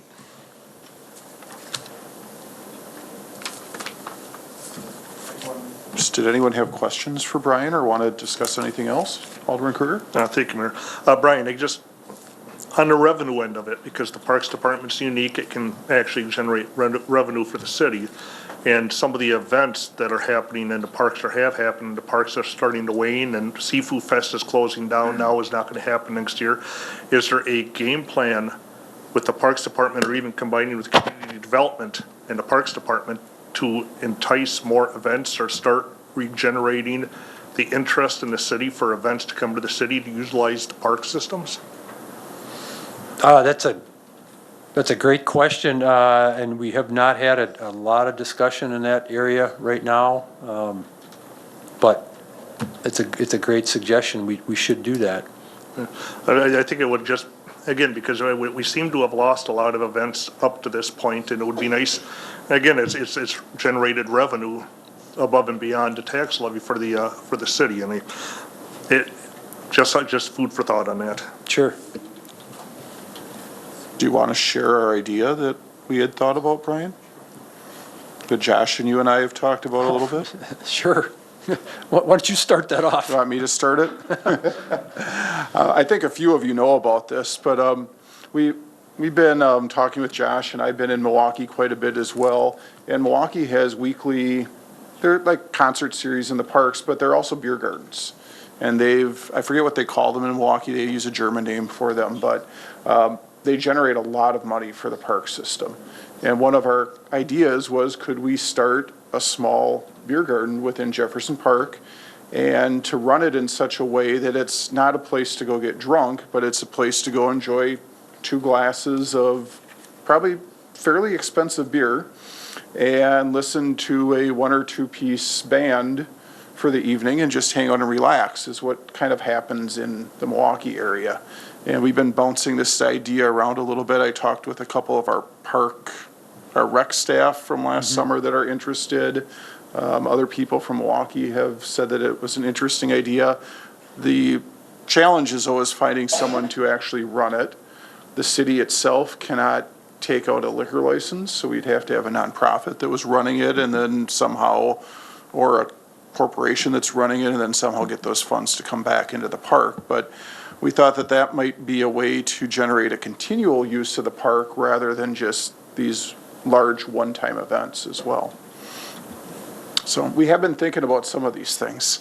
They just haven't quite all meshed together yet.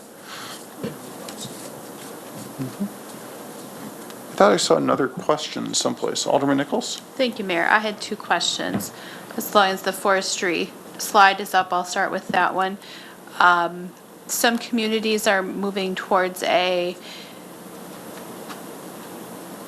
plan for their ash trees that includes getting rid of the worst ones and also treating some that may be salvageable. What have the conversations been like? What have they involved regarding our ash trees? Similar, based on what you had just said, our plan does suggest that we remove anything that's critical, poor, which we've already done. We did this this past winter. We're moving into some of the fair trees, and what we're doing is we're going to target about 50 trees, actually 75 total trees, but 50 ash at least, and we're going to really target District 1 and 2. And we are going to, even though they're listed as fair, there's some trees that, probably are not, probably worse off than others, and we're going to target those for removal. And the intent there, the idea is so that we don't get inundated with, 1,000 dead trees all at one time. And then to help replant some of those trees with other varieties or species to diversify the urban forest. We have discussed treatment, possible treatment. We sent our arborist, Alex, and our newest sort of tree guy, Tom Bauman, down to, I think it was a suburb of Milwaukee, I don't know off the top of my head. And Milwaukee has had very, very good success with treatment of the trees. It's not cheap, but what we were going to do is we asked our arborist to identify, and it's about $2,500, about $4,000 worth of treatment, and it goes by DVH inch. So he's going to identify a number of trees that we're going to try and treat as well. And again, we're going to sort of focus in this District 1 and 2. So that is our plan for this coming calendar year. So we will go out, we will remove some of the trees that were rated as being fair. Obviously not all of them. And then we're going to select some trees that obviously are in appearance good and in the right location, and we're going to try and treat some of them. Okay. So that's the plan. And then what is the replacement plan? In other words, are we replacing one for every one that we remove?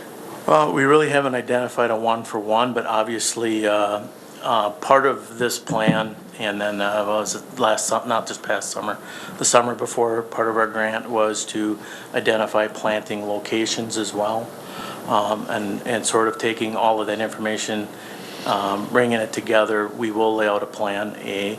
We're looking at about 100 trees that we're going to purchase. There might be some additional trees available to us from Dr. Geringer as well.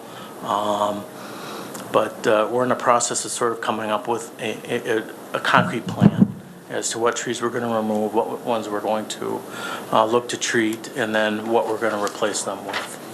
How many have we removed So thus far? Yeah. Ash trees, I think we're at, I didn't bring it with me, like 73 ash trees got removed.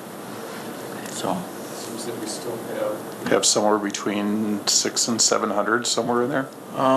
Back in 2010, on our plan, she identified 733 trees. So we're having some difficulties working with our software that we have, our database. Alex has been trying to get that up to date with what we've done this year to help us sort of plan what we want to do for this coming year. But there and about, so if we're in the high 600s now, probably left as far as ash trees. So we've removed about 10% of our Yes, ash I would say trees. that's about accurate, yes.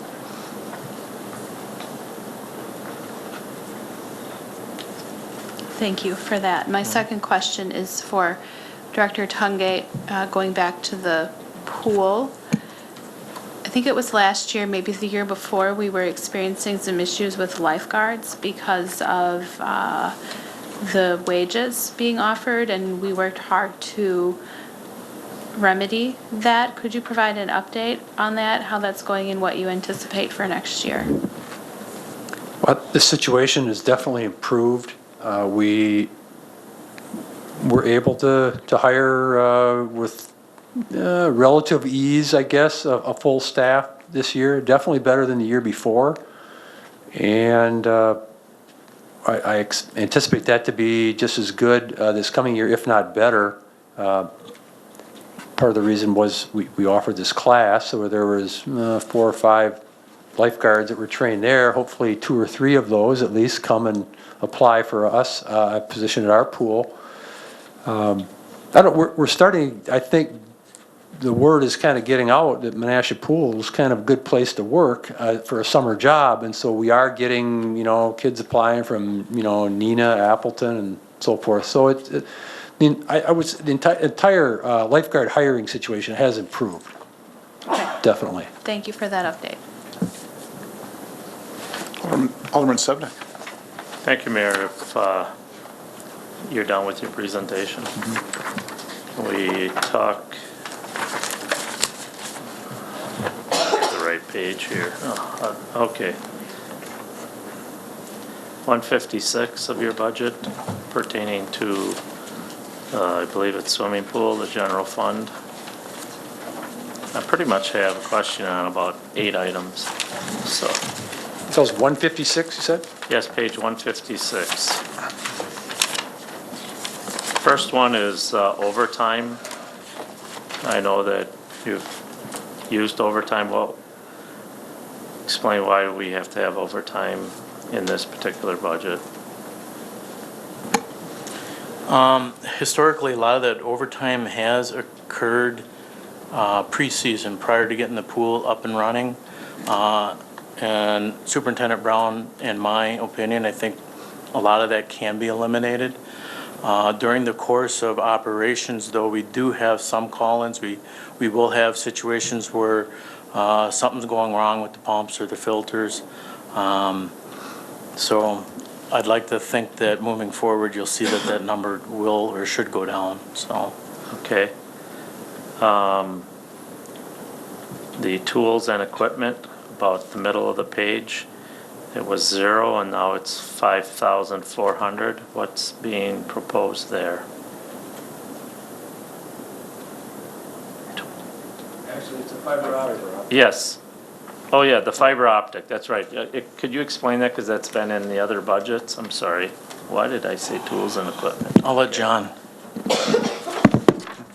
Because I know that they've been putting this fiber optic thing in the other budgets too, so. Correct. After I talked with Patrick on some of the fiber optic charges that were being charged, it was being charged across all departments.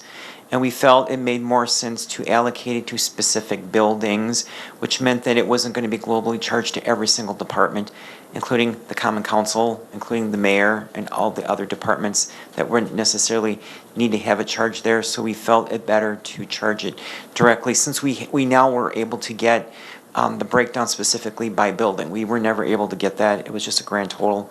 So now that we had that, we felt it better to allocate it to specific buildings, so that as we go forward with the new public works facility, or with the new pool someday, or with any other facilities, that we can actually allocate it there. And there might be the possibility of some of the other funds to be able to chip in on that, instead of the general fund bearing the brunt of most of it across all the administration and some of the internal departments here in this building. We're just calling it fiber optic. What is it, IT It's the actual services or It's what? it's the actual connection to be able to have Wi-Fi and other things that are connected through the actual building facilities through here, and then it goes down over into, I believe, into the police department station. This is the rental of the fiber optic lines. Yes. I never realized that there was a special charge for the fiber optic.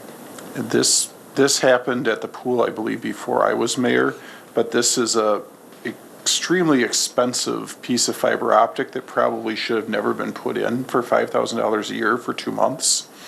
But it was put in back at the point when people weren't really looking at what the cost of that fiber optic really was, when we were putting it in all over the place. So we will pay that until the actual cost of running it is depreciated through those fees, and then that cost will come down.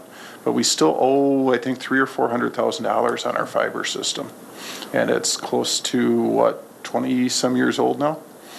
There was some pretty loose planning at the utilities when this fiber system was put in.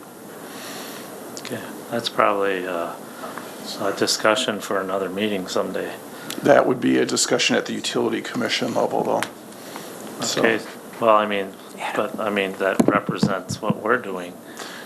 The issue being, if we stop using a chunk of this fiber, the fees for the chunks that we do use will go up, because the revenue needs to equal what the cost of operating that utility is. So until those debts are paid off, those fees will not come down, no matter how much of the system we actually use. Unless we add to it, then they would go up at that point. And I can show you with the utility budget, if you want to stop by someday, we can. go over that a little bit further.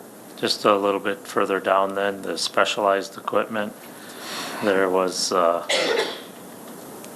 almost 14,000 this year. There's half of that. What's the plan here? That is going to be pump issues. We had it's a modulating valve on top of our pump. Nowadays, there's freak drives that control the speed of the pump to maintain a certain water level in our filter tank.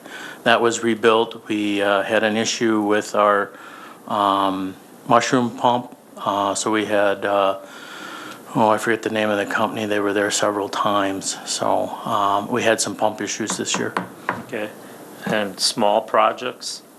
Is this something like what Randy was talking about? Small projects, what a lot of that was to finish up the epoxy painting of the pool liner. We started that last fall, and coming into the spring of the year here, we still had quite a bit to do. So a lot of that is an epoxy paint and, some caulk for the joints in the pool liner. So. Okay. The vehicle equipment rental? What that is would be if the vehicle, it would be like my vehicle, Brian Hazley's, or Park 10, doing any service work over at the pool, we would charge some of our mileage out to So that to the gets pool. charged out from this budget Correct. to that Correct. equipment appreciation account? Correct. Okay. What you have is called equipment rental. So, Correct. Okay. That's why I didn't know what it was. In-house info tech service of almost 5,000. That would be the pool's share of the global IT costs for the city. I think that's what Fund 743. IT. What's that involve? It would be all IT costs that, like Patrick's and. So it'd be How like much setting, IT work do we have out at the swimming pool? He's out there every spring that would be and fall. No for wonder the, he's out there taking for the they use the computers out there for tracking your summer passes. Yeah, we got three computers out there. so we've got cash registers and computers and phones, and that all has to be taken down every fall and put back up every spring because it can't be out there in that environment over the winter. Okay. Office, 2,300. That'd be a job. Yeah, that's where the pool uniforms, office supplies, that kind of thing comes out of that account. Office supplies it's a lot of office supplies. Yeah, it's kind of a strange sub-account, but that's where it's historically. And then as far as the housekeeping, do we do some outside contracting? Don't we have our own pool people do as part of their work there, housekeeping? We have a service master comes in 6 days a week, come in the evening, During the pool season? just during the pool season. Oh, that's a pretty good price then, I won't even. And then your last one with the tools and equipment for 6,500. It's identified there, we were looking to replace one of the big umbrellas. It's in tough shape, we patched it together this spring. And then generally there'll be odds and ends like buoys, ropes for the lane lines. Diving board, we haven't had any issues, but there are some Could be some parts that lifeguard- come up. yeah, some Lifeguard chairs, lifeguard umbrellas. equipment, Okay.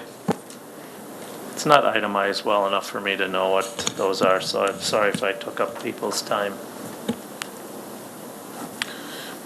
Other questions for Brian or Adam? I have one, I'm sorry. Go ahead.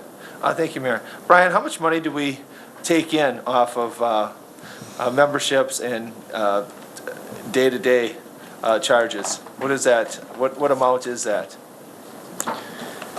I think what I should do, maybe I'll add that on to what Alderman Kruger Okay. requested. I'll get that for you, because we do have that, I just don't have it in front of me. Okay. So you want Daily admission, Yeah, how much money we make over the time of the school, or time of the pool, the season? How much money we get from memberships and daily fees? Okay. Otherwise, if you want a quick look on page 10 There you go. of the book, we have the revenue sections, On page 10? page 10. Yeah. And you'll see what we actually earned in 2017, what we figure we'll get in revenues for 2018, and what's proposed for 2019. About 56,000.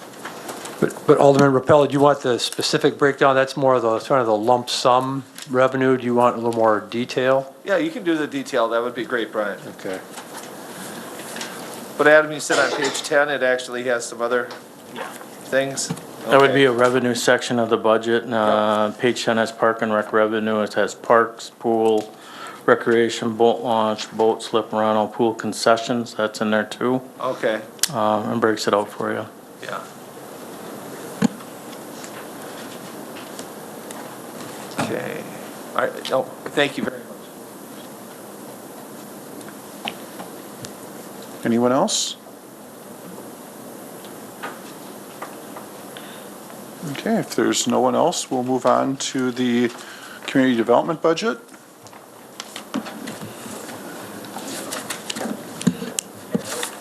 What are they doing over on Dennis Road?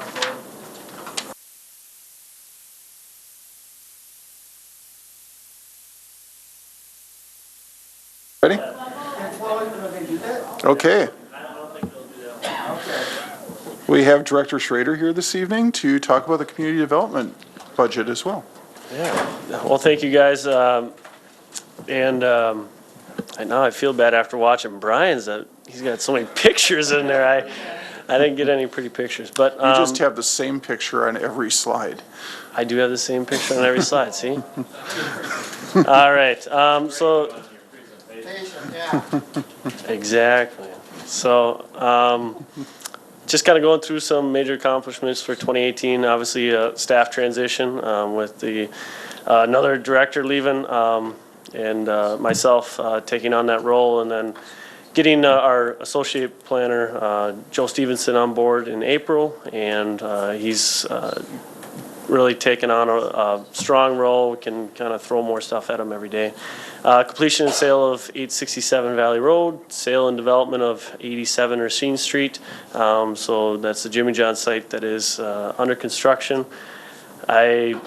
I believe they're still kind of doing well, not quite as freaky fast as I anticipated, but they're doing all right. Purchase of the Bonta property by the Redevelopment Authority, relaunch of the CDBG RLF program by our housing specialist, Allison Humsky, launch of the paint and restore program and the property survey program, and purchase of the Brim building. So, and again, please feel free to stop me at any time if you guys got questions. Just kind of brief overview of what we're going to be going over: building inspections, Valley Transit, Dial Ride, community development, urban development, facade improvement, CDBG loans, TIF districts, redevelopment authority, and some stormwater utility. So quickly, I just want to, how I have this kind of set up, I have the kind of the department page numbers up top, just kind of going through major items. So again, I'm not going to hit on everything, but if there's further questions within that, please feel free. So kind of the major items within the building inspection, we have our in-house residential building inspector with her salary, and then the management fee. So this management fee of $55,000, that is what is paid back of our permits taken in to Safe Build, who does our commercial contracting. So if you recall, in 2019, we will be going back to a 90-10 split versus a 15-85 that we were on, but we also are increasing those permit fees. And that 90-10 was to kind of make sure we can keep them on board with that service, but and still be able to provide that. So Valley Transit, again, kind of a standard item within these are the public bus service as well as the Dial Ride. So I did point out here that the $208,000 Valley Transit subsidy, of that, the net amount from the city's aspect is only roughly $43,000 to have a very active bus service come right through the city of Menasha. So community development, again, wages, that is our coordinator salaries, that is only 65% of my salary and 59% of the associate planner. As we're going to go through this, we have split that salary into multiple areas, such as TIF district, stormwater utility, things like that. Under engineering, we have $20,000. This is typically, from what I can see, has been used almost as a planning study fund. What I am proposing next year is to potentially look at doing a hotel study for the city of Menasha. With some of the projects going on within the region, as well as some of the new hotels that are coming online, likely the opportunity is pretty slim if Menasha would ever get a hotel within the next decade or so while these new ones come on. So I presume that that a market study would say there's maybe room for a couple more, whether that be a highway hotel or more of a unique banquet hotel and as a draw more in our downtown. But that 20,000 would go towards looking at that hotel study.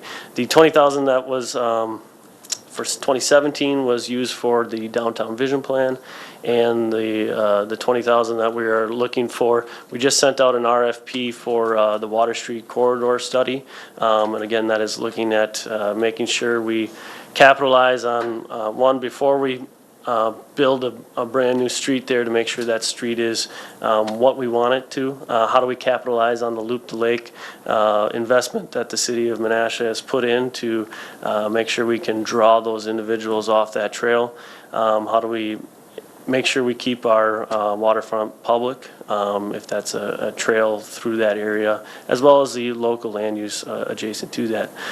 So the management fee, we have that broken into $5,000 for Habitat Rock the Block. So Habitat has come back on an annual basis to Menasha. That's not the case for everybody, but with our housing stock and the aging housing stock, they have continued to come back, and this is a small investment from the city to continue that. Next year, I forget the exact boundaries. It is located near and around the high school. It's a really big district. It's a larger district than they've ever done, and I think they're trying to target almost 100 homes.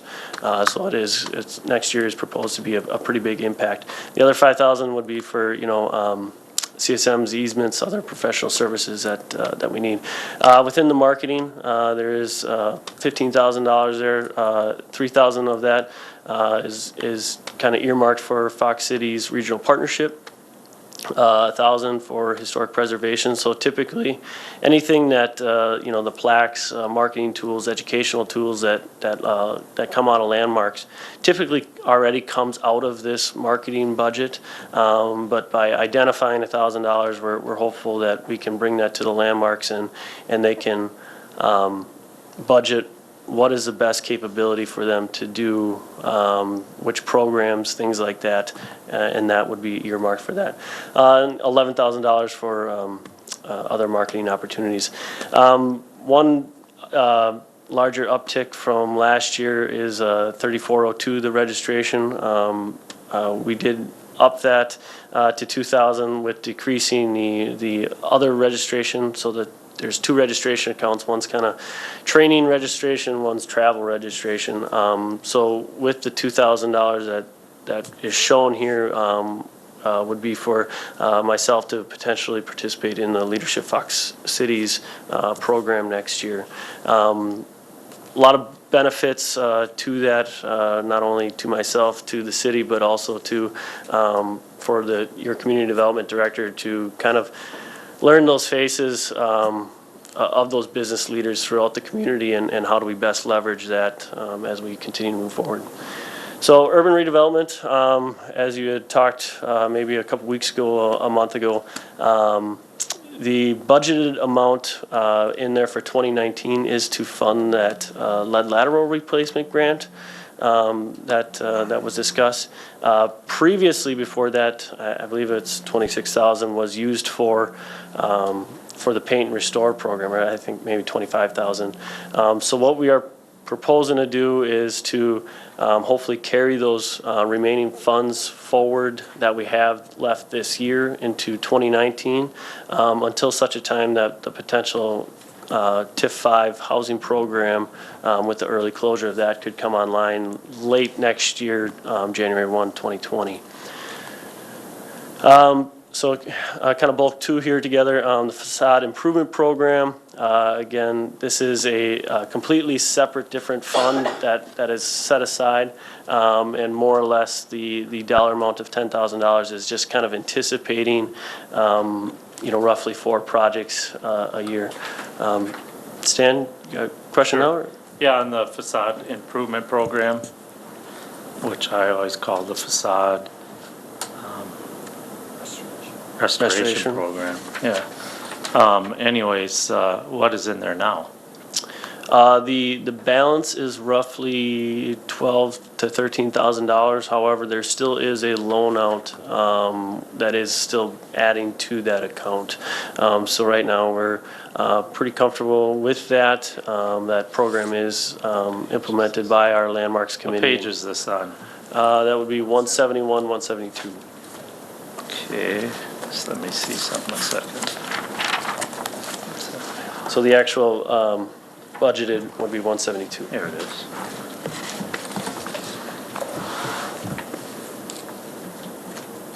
What's that? Okay, so, and how much did you budget last year? Last year was budgeted 10,000. Year to date, we had 6,800, and we do have. So it's being used quite a bit then, because I'm not used to it, the budget always having an addition of 10 or 15,000. We usually had, usually there was about 15 in there, and then that was, when that was used, then they came back to the council. You're just kind of replenishing it every year, what it looks like according to at least the last 2 years here. This money is not coming from the tax levy and putting it into replenish. This is just stating that we project 10,000 of that fund to be used next year. Okay. So this is more of So projection. you have. There's fund balance Yeah, in there that is a fund. positive fund That's why I balance. asked my first question, how much money is in there? Roughly $12,000 to $13,000. Okay, so you're looking at. So it This could, isn't an addition on top No, of the 12? no, Okay, no. thank you. yes. Okay, so to continue on, and this is, again, very similar situation with the CDBG revolving loan program. As you may recall, and I kind of alluded to at the beginning, we did kind of get that relaunched this past year with Allison, our housing specialist, coming online. She's done a tremendous job of going through old records, trying to reorganize those, get better grasp of where we are, and a full program up to date to match the state's program. So with that, knowing that she's kind of online and we may be able to do some marketing of this in the winter, we have increased that to 75,000. The current balance year to date, I believe, is right in the $300,000 range. And then with loans out there that obviously come back every year, is upwards to $1 million, $1.2 million. Does this affect the levy? No. Alderman Sonnen? Have we, in the past, when this CDBG revolving loan program started, it was from a federal grant. Do we still somehow try, even though we're not in an entitlement community, try to replenish it through grant dollars? We haven't yet. We did at one point start to look into a couple things. One, replenishing it just with the programs that are out there. We also had some conversations with our regional representative as well as the state representative regarding the entitlement, and to say, you know, Menasha, while they don't meet your threshold of 50,000, a population of 50,000, we are the reason, we fit perfectly with why an entitlement company or city should be getting these funds. You know, It Nina should be is, based on population. yeah, and That's why I'm bringing this to your attention and to this body, is that it should be brought based on the type of community you are, what type of services you provide, police, fire, you know, community development. We have, you know, and we haven't received dollars because we're still looked at as based on our little population. yeah. Well, and so the thing is too, is that Nina actually does get not it. meet the threshold, but they But are they an get it. entitlement company. Right. So the conversation that we kind of had briefly was, you know, could we go back to the, looking at it as a Menasha, you know, partnership that we both are able to use those funds. At that point, our population is very close to that 50,000, which makes a lot more sense. So we have had those conversations. We'll continue to try and have that to replenish that, but Were you surprised I knew what an entitlement program was? not at all, Stan. Anyways, Alderman Alderman Taylor asked a good question about is this coming from the tax levy? So your 75,000 that's proposed, what will be spent from money we have, or is it coming from another source? That is out of that existing 300. pool of that Okay. fund, All so, right, thank yep. you. And then, again, every year that does get replenished with loans that are paid back. So just for the new council members that may not understand exactly how the budget's set up, any budget that starts with 100 is a budget that is part of the tax levy. Any budget that starts with anything else besides a 100 are either enterprise funds or special revenue funds or other things. So changes to any of these accounts, the 200s, the 600s, they would not change the tax levy at all. So, Alderman Taylor? So was there some creative wording or applications that Nina got this ability to get this and Menasha can't get it, even though we're 8,000 apart? I haven't looked into that fully. I'm not even sure when they got that entitlement. It could have been been a while. decades ago. Yeah, it was. And maybe they're just grandfathered in now. But I think, you know, as Alderman Sevenick had alleviated to, it is time to look at our needs and the needs that the program was designed for and say, let's take another look at the program itself and see what we can do. Thanks. So again, I have all the TIF districts here. Some have no major changes, so we'll just kind of skip over those. This is TIF 4. TIF 5, we have started to talk about this quite a bit this past fall, about the possibility of closing this TIF district early and using some of the positive increment as well as the computer aid from the city to create a housing program with those dollars. In addition, this would not impact the positive end fund balance that would normally be distributed to the municipalities or governing bodies. So again, we will be, Joe is still kind of working on leading that charge. He is kind of has many conversations throughout the last couple weeks and month, and continues to draft a program that we'll be bringing to the council, and again, in a complete draft form, and not exactly sure the process moving forward, but it will involve the council here. TIF 6, again, no changes past its expenditure period. TIF 7, no major changes. TIF 8, no major changes, other than this TIF 8 does include the Jimmy John's site. So with that positive increase, obviously The sale itself, and just having it out of the city's hands would be an increase, and then the development, we're estimating in the range, hopefully conservative, of $400,000 of valuation. So that'll be a decent uptick, as well as, and I didn't touch on it earlier, but Valley Road, the initial numbers that are coming in for the valuation are upwards to $1.25 million, $1.5 million, which does add almost an additional $1 million onto that valuation as well. So TIF 9, again, one of our larger accounts. This does have some of our salaries, as well as $6,000 for the Fox Cities Regional Partnership. The other two items, they were also in our budget last year. We are considering moving these forward in case that project would ever kind of get some legs.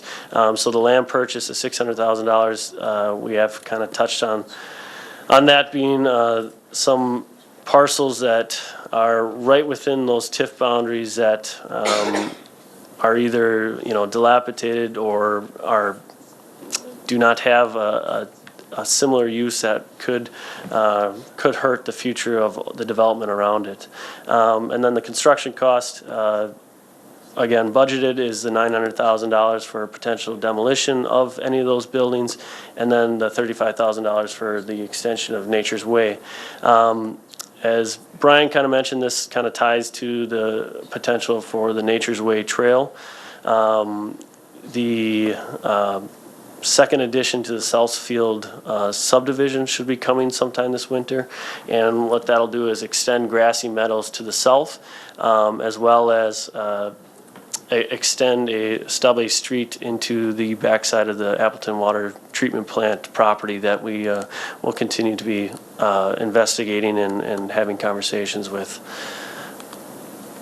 TIF 10, again, marketing, we had touched on some of this with the CIP, but $21,500 for downtown highway signs. I believe it's 2 or 3 signs, 3 signs to be placed along the 441 corridor to point traffic to our downtown. And again, $3,000 for the Fox City Regional Partnership. We have $100,000 in here for Taco Corridor revitalization efforts. Likely with any money spent out of that, we would likely be coming back here anyways. That with the acquisition and demolition of the Brim building, it's possible that some of the adjoining properties may need to be looked at and development pushed a little bit on our side to make sure our end product is what Menasha really wants, and it's not selling itself short. I did note the construction or the demolition of the Brim building. We did just get that approved at our last council meeting. That is a 2018 item, and I just wanted to throw that back in there because that is taking into consideration of that TIF 10 account. So TIF 11, $3,000 worth of in engineering. Likely this would go towards the Lawson Canal, further possible investigations, deed work, things like that, potential soil borings, anything of that nature. The $18,000 that is noted under awards, claims, and settlement is that Gilbert Paper Mill incentive that continues to be paid out for the demolition of the Gilbert Paper Mill. TIF 12, again, some of our salaries percentages are taken out of this. The $6,000 for the Fox Cities Regional Partnership.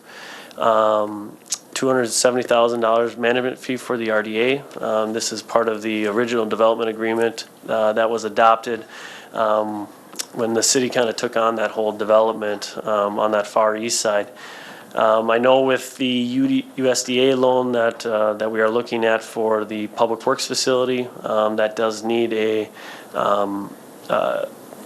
to be implemented through the redevelopment authority. So we're trying to make sure that where the redevelopment authority sits now with their debt and potential revenues, that they would at least be able to zero out at the end of all their lot sales and things of that nature. So this is one that myself, the mayor, and John will continue to look into over the next couple weeks, as I believe that loan would be coming back to yourselves on December 3rd. And then the development assistance for $540,000 is that the ponds incentive payment. So that, again, is a development agreement that is calculated based upon past development that has happened, as well as additional homes that are being built. TIF 13, kind of the one that's called out in there is a development assistance, and that is again for the Menasha downtown incentive, or the One Menasha Center and the parking ramp. Redevelopment Authority, yeah, not a problem. No.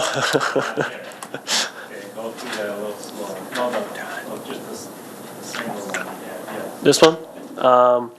So again, this is part of that original development agreement with, I forget, Menasha Downtown.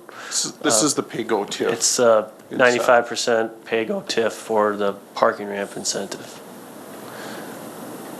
I wasn't here for that, so. I wasn't here for that, so you'll have to explain it a little further. Okay. So basically, this development agreement is for obviously the One Menasha Center, as well as the parking ramp built just off of Broad Street.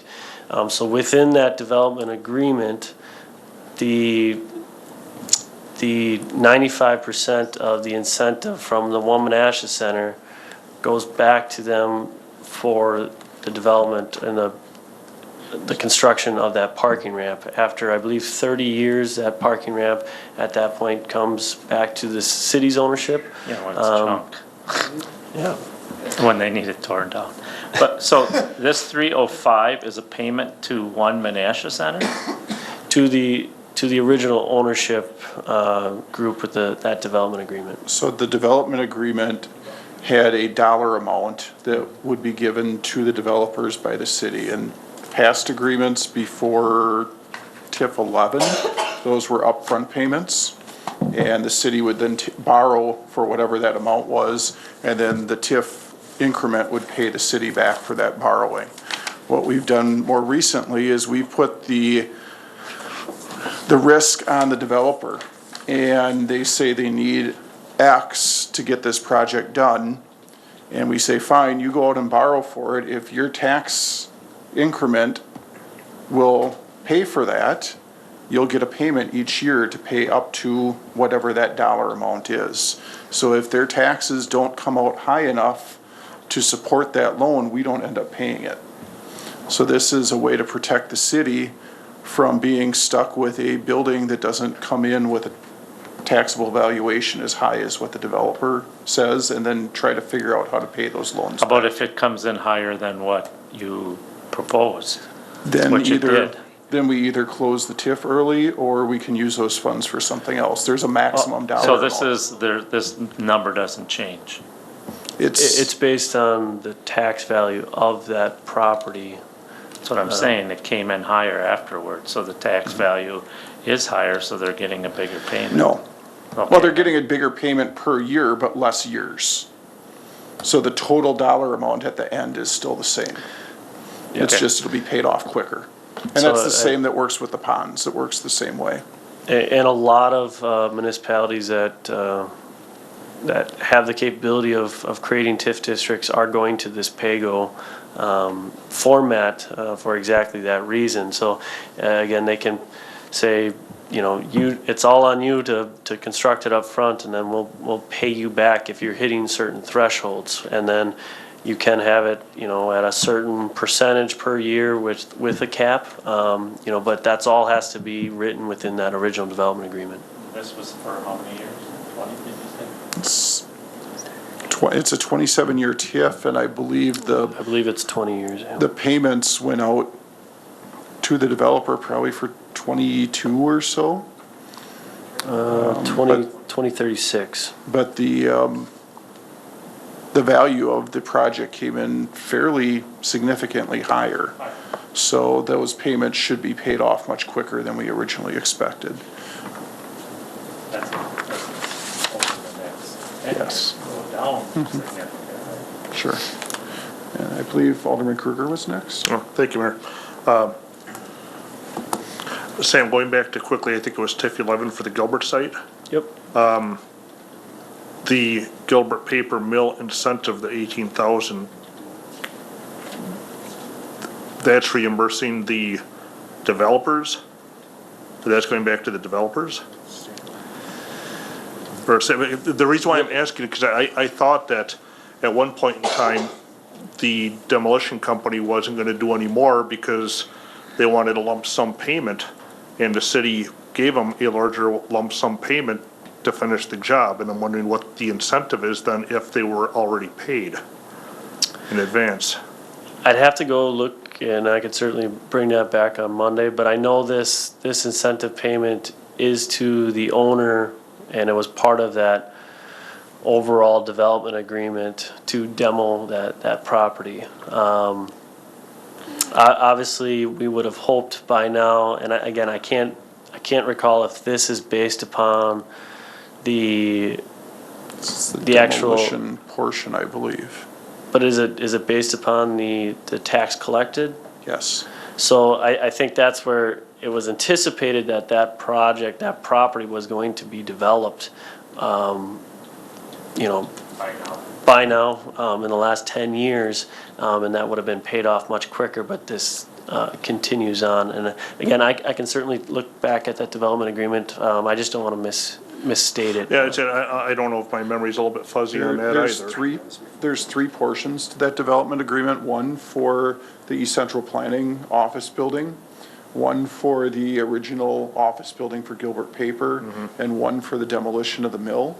And I think we paid off the first two, if I remember right, because they had like a 6 or 7% interest rate on them.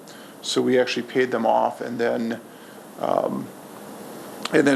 borrowed for those because it would be cheaper for the community.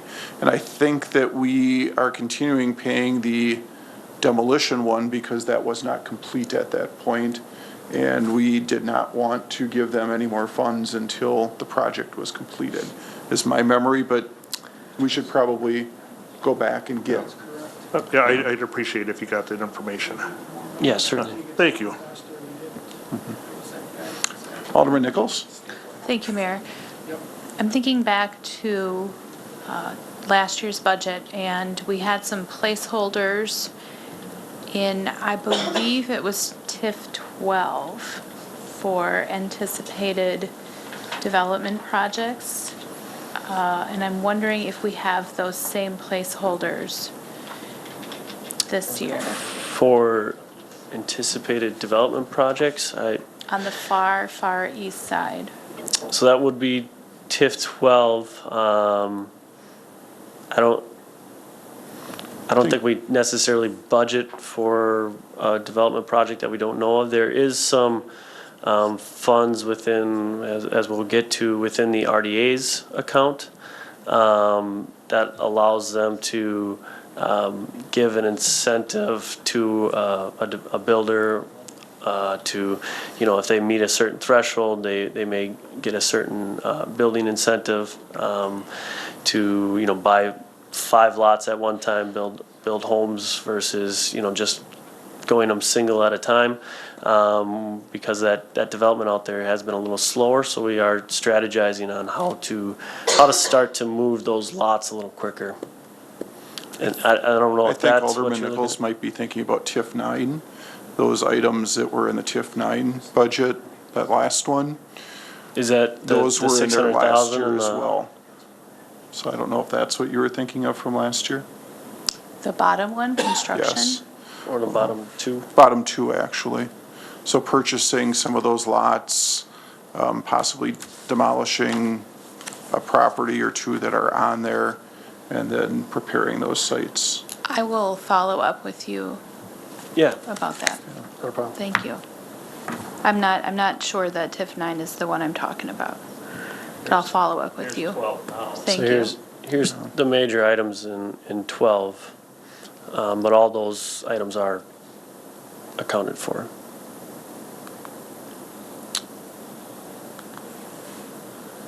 So if there's no other questions on TIF districts, I mean, other than the questions that we can certainly touch again on Monday or between now and then.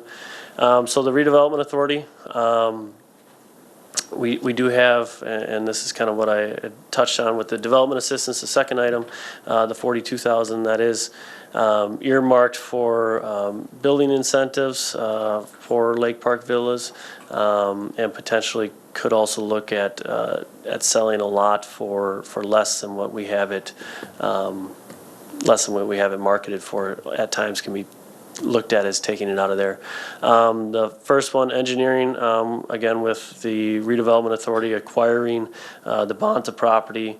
There's still some additional needed investigation as well as planning efforts.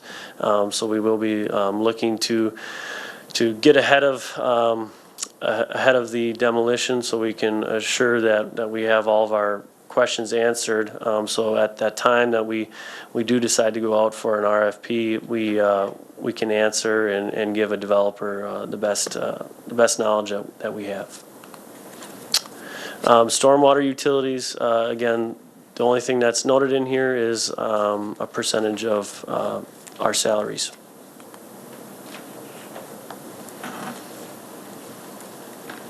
Anything else?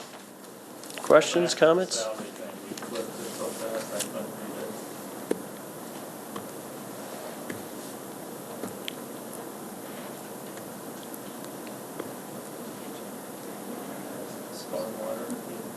Yep. You don't take any from the sanitary sewer? Nope, we don't take any from the sanitary. And Corey's behind me here, he's probably laughing and pinching me, but so historically, again, before a lot of the transition of staff happened, the community development department did do assist in a lot more of the stormwater reviews, education, marketing, things like that, and that's why likely a lot, this accounts for a larger percentage of our salaries. We've talked about getting back into a little bit of the marketing aspect and education with our engineers to make sure that that we're meeting our thresholds with that aspect. Alderman Repella. Oh, thank you, Mayor. Sam, what are the prospects about the old city hall? Has there been any recent activity with that building? Yeah, so we do have a listing agreement on that. We had an individual that was pretty interested in it. She had looked pretty extensively into it, but as many do, they get to the end and the amount of revenue that they can bring in doesn't cover the costs that they need to put up front. So again, it continues to be marketed. I hear comments from our listing agent, Newmark Grubb, Pfefferly, that on a weekly, bi-weekly basis, they're usually getting a call on it, having a conversation, talking with, maybe bringing somebody through there. One of the aspects that we'll be looking into and over the next year and is going to be a great aspect to have the partnership with Fox Cities Regional Partnership is that our downtown area census tract has been designated as an opportunity zone. So with that opportunity zone, it's kind of a new federal funding program to push capital into higher poverty areas. We actually I'll have an event coming up at the end of the month where I'm going to be pushing our opportunities, properties and projects within that opportunity zone to local and out of city, out of region, out of state investors. So that's going to be one of those properties that I'm going to be highlighting for a hopeful investor to see that and want to move forward with the project on that. Okay, Sam, about the corner by Midway Archery, or by BJ Clancy's. Is that corner, what's going on with that corner? Is that going to be developed soon? The north side or the south side? South side. South side. That project was approved for site improvement a site plan through Plan Commission back in March. They are working through a utility concern. I think we're pretty close, but this is not the first time I've said I think we're pretty close on Okay. getting that developed. So we are pressuring all the parties that are involved to let's get this figured out so we can break ground yet this year and move forward with that development. Okay, all right. Thank you very much, Sam. Yeah, thank you. You're welcome. Anyone have anything else for Sam this evening? Okay. And, oh, we do have another item on here. I just told the chief that he should come back because we were done. Okay. So where did John go? Okay, well, thank you, Sam. We'll move on to John's presentation.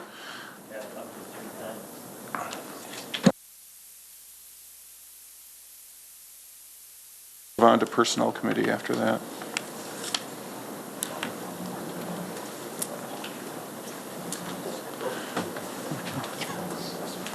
Thank you, John, for being so creative last time, delivering those.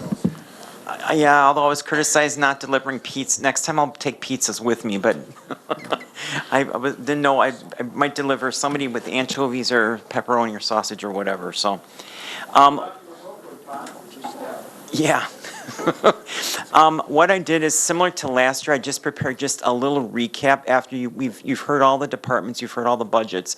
I thought it's important just to bring just a couple little nuggets to kind of sum this all up for all of us as we get ready for the resolutions that'll be coming in your packet that you'll get on Thursday for the budget. Not only you're going to have a resolution for the general fund, the tax levy, the overall spending, but then all the other funds. So I thought I should kind of sum it up for all of us here.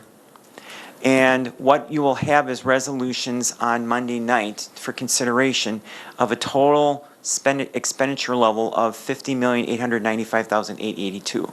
That is broken up in many different funds. I just kind of grouped them in some categories that the general fund is a $17.8 million, the debt service 4.3, enterprise funds, which are the stormwater and sewer, 3.9. Capital project funds is a little higher than normal years, 21 million. What you have in there, of course, you've got the new public works facility for 10,740,000, and then you also have a number of TIF projects in there for both TIF 9, which is the last expenditure year. So this is the next year's the last year to get them done to be qualified as expenditures that the TIF district could pay for and finance, and then all other funds of 3.8 million. So that's what we've kind of gone over the last 3 budget workshops, is a total of almost $51 million. And compared to last year, it was 45 million, so it's a little bit higher this year because you've got some TIF projects that needed to get accelerated and put in the budget for the last expenditure year that they could qualify for, and then you got the new public works facility on it.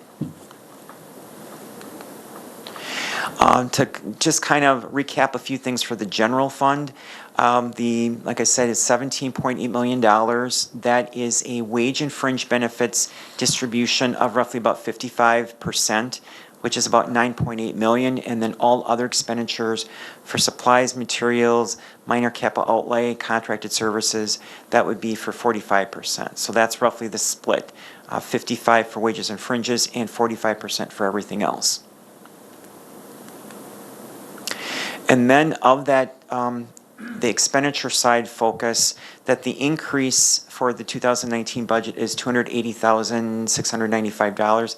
That represents a 1.6% increase. However, the state did allow us a 3% increase based on CPI index and on net new growth, so that we could have gone up an additional about $245,000 additional, and we did not. So we could have gone up to 3% increase in spending for the general fund, but we have proposed to you and presented to you a budget that's only a 1.6% increase. But just to remember that, as Josh had mentioned, Director Adamski had a couple weeks ago, there's about $100,000 of wages and fringe benefits that have been shifted to TIF 9 and TIF 12 for engineering and construction projects that are going to be happening next year. That will probably likely end up returning back to 2020's budget, those same wages and fringes. So we place them in where they could legally be spent and financed and afforded, so it wouldn't have to have impacted the general fund budget higher than the 1.6% increase. Oh, I'm sorry. Go ahead. Thank you for going back. Could you help us understand why we would take half of the allowable increase instead of using the entire allowable increase? Because the mayor said so? That's a fair response. And staff listens, usually. The thing is that we could have gone higher. The problem is the funding side. And realistically, that is the problem. Where would we get an additional $245,000 of revenue to pay for it? We don't want to dip into fund balance any further than we have in the past few years. We weren't proposing an additional $245,000 of additional tax levy because we wouldn't have had the room to do that, which I'll get to another slide on that. So, or would we have increased fees, the fee structure for park and rec, for fines? What other areas could we have come up with the $245,000? So yes, we could have spent another $245,000 or shifted something out of, say, the CIP budget for borrowing program and put it in here. We could have legally done that. The problem is, how would we have financed those? And you'll be answering that next? I'm going to try a little bit. So, I Yep. just like to ask these questions, Yes. No, understanding absolutely. that, in essence, there's money left on the table. Correct. Already. Correct. Thank you. Alderman Sevenick, I think, has a question as well. I don't know if it's that slide or the next one or one that you. The next one is on 2020. No, back one more. Nope, go back to the one you had. I want to talk a little bit about your switching wages to enterprise funds. To me, that is a policy decision that should be made by us, not through a budget process. So I think you got the cart before the horse here. And I think that we should have been informed about that. I don't think that staff should just decide that's where they're going to get the funding. That scares the living you-know-what out of me, especially in future years, to find out that maybe they decide to keep it there too or whatever. I've had a problem with that. I had a problem with that from day one when we started creating these funds. And then because other communities did it, we start taking salaries out of them and everything. I know it's a way of funding things, but it's just another way of spending more money. So I'm telling you guys, I'm having issues with that. Because to me, we should have made that decision. Are you talking specifically on the enterprise funds, the stormwater and the sewer utility? Are you talking the TIF district? Whether it's a TIF district or stormwater utility or the sewer fund, those are decisions that we have to make, not the administration or you or someone else. And those are decisions that you're making with the budget. We So allocate. you just throw it in the budget and it becomes But we a number. allocate, No, we that's a- allocate people's wages where they're doing the work. So if you're doing work in the sanitary fund, sanitary sewers, you'll be in the sanitary fund. We understand If you're- that, Mayor. So that's how we've always allocated everyone. Yeah, it didn't start out that way. It became a way of, before we even had a storm water utility, we didn't do that. And then now we found another way of taxing people, and it's through these funds and fees and stuff. So I think, do you get what I'm saying, John, at all? Sure. Okay. Sure. I first think that should have been brought to us back in August or September or even further back, maybe even July, that we would have talked about, we have this or these projects coming up. We're going to have to decide how we fund those. And this is a policy decision that we need to make. Should we be taking it from one of these enterprise funds? That's my dilemma. The TIF districts ones that we have here that I got on the screen, these did have those projects to be done in the TIF project plans. So those had already been approved to be done, and then having the costs that were related to those specific projects to be financed out of those TIFs. It just happens TIF 9 next year happens to be the last expenditure year. So we're just accelerating some of the things that maybe could have been done the last couple years. Now we're running out of, they need to be done, and they were on the project plan, so we're financing those. I don't have an exact explanation on the 2 utility funds specifically, but it's something that we can go back and talk with the mayor and his staff and review that and discuss that further with the council.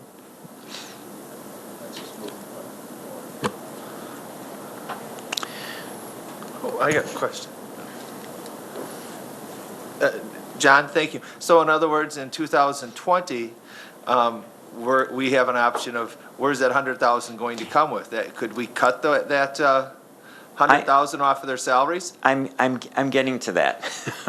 Okay. On the next I would slide. hope that's not what we're planning on doing because, Right. Yeah. Okay, I'll let Right. John explain it. Thank you. Yep. Go ahead, I thought John. the red would have shown up better on the screen behind you. Hopefully on the TV it's a little better, but, so hypothetical for 2020's budget, we did talk about this a little bit, but not to this level of detail a couple weeks ago. If the state were to give us the same spending limit for the general fund of the 3% increase, so if we take the base year budget year that we've got, the $17.8 million, and take a 3% increase, if that's what the state gives us that we can authorize, that would be about $534,000 of increase in spending. That would be what the state would allow us to do. However, when we look at some of the numbers already that we are already kind of have on the radar, the 2019 budget, when we presented to you this information in the mayor's presentation a couple of weeks ago, we kind of said, okay, a 2% increase across the board on the base year 19's budget. That's $356,000. Then, if you add back, we need to do something with those engineering wages and fringe benefits that we've allocated to the TIF districts. That likely has to go somewhere, and likely the most logical place is to bring it back into the general fund. That would add $100,000 back. And then with the health insurance information, which we'll talk about tonight, we were given a 12% increase before we were able to come up with a plan to get that down to about 7.5%. The problem is, we know for 2020, they would not give us a maximum to exceed number, and we know other vendors that we did shop around for were saying about a 30% increase. For what we could have ended up, instead of a 12%, it could have been 25 to 30% increase. So my fear is that our 7.5% increase that we're going to talk with you later in the personnel committee, the amount of the increase might be at least double. So right now, we're proposing 105 for a 7.5% increase. So if the increase might be as bad or could be worse than a 15% increase, I got to add another 105 back in. So when you add just those three numbers up, the total spending amount of increase for 2020, just in just a real rough shot look, is $561,000. That would exceed the $534,000 already. So we're already thinking ahead. And we all together should be thinking ahead of 2020's budget, depending on what you do and adopt for 2019.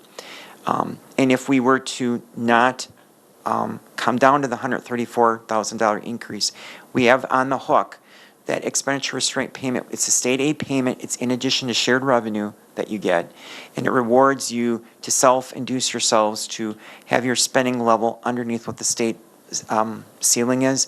We would stand to lose $381,600. So it's all or nothing. If you go $1 over, you lose it for the whole year. It's not prorated. So just for the new council members, it's an all or nothing. So either come in under your spending limit that the state gives you, or and if you come in under, you get the full pot of money. If you go $1 over, you lose the whole thing. So, because I know, the reason I bring this up is I know that we've talked a little bit in the last couple budget workshops of additional cuts could be given on the 2019 budget of like $113,000 to try to keep the tax rate unchanged. The problem we would face is that would be a one-shot 113,000, or some form of that amount would be a cut.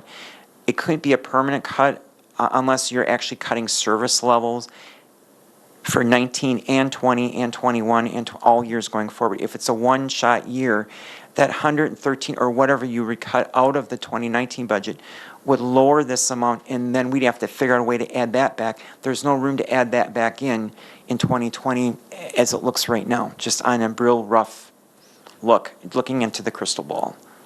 So I'm just bringing this up at this point as just food for thought to think about over the next couple days leading into Monday night when you actually have the resolutions in front of you, and then we have the public hearing.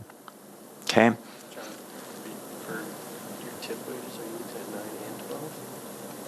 Basically 9. Yeah, but I thought there might have been a little bit in there from some of the engineering. Okay. And then the tax levy, the revenue side of it. The December 17 tax levy for the 18 budget was $10,214,708. In this budget that's been presented to you for consideration, we are looking at a proposed levy of $10,313,114, which is a tax levy increase of $98,406. It's less than 1%, just a 0.96% or less than a 1% increase. And this does match what the state limit allowed us to do with the tax levy for the 2019 budget, because we had a very small net new construction base in 2018 construction year. So based on that lower level, and if you look a year ago, my first year here with you, we were able, the state levy limit for the tax levy was a 3% increase, because you had a really booming year. You had a lot of the valuation in the tower here downtown, Menasha Center 1, that was put in. So that helped add the valuation. So as more growth happens, the state would reward you with being able to increase the levy limit. So I'm just letting you know, this was a challenging year for the budget because the revenue side, the tax levy limit, was 1/3 of the increase that we were able to do a year ago. And then as we have it presented right now, that last year's the assessed tax rate was at 1082. We have it presented as 1094, which is the 12-cent increase right now, and that would be an increase of the 1.17% increase. We know that the CPI index at the state level is going up 2.4. We know the federal level is at 2.5, and with wages and fringes it's going up to 3.1. So we are considerably lower here in the assessed tax rate, and well knowing that we couldn't go up much higher than that at all due to the tax levy restrictions and the assessed valuation that we had. I have a question. Back to that. Sure. On that 10.94, the other one, the one you had, was just one over. Which one? The last one. The levy That one. ones. Okay. Yeah. The 10.94 that's not. How can that change based on where you reside in the city? Yes. So I want to make that clear.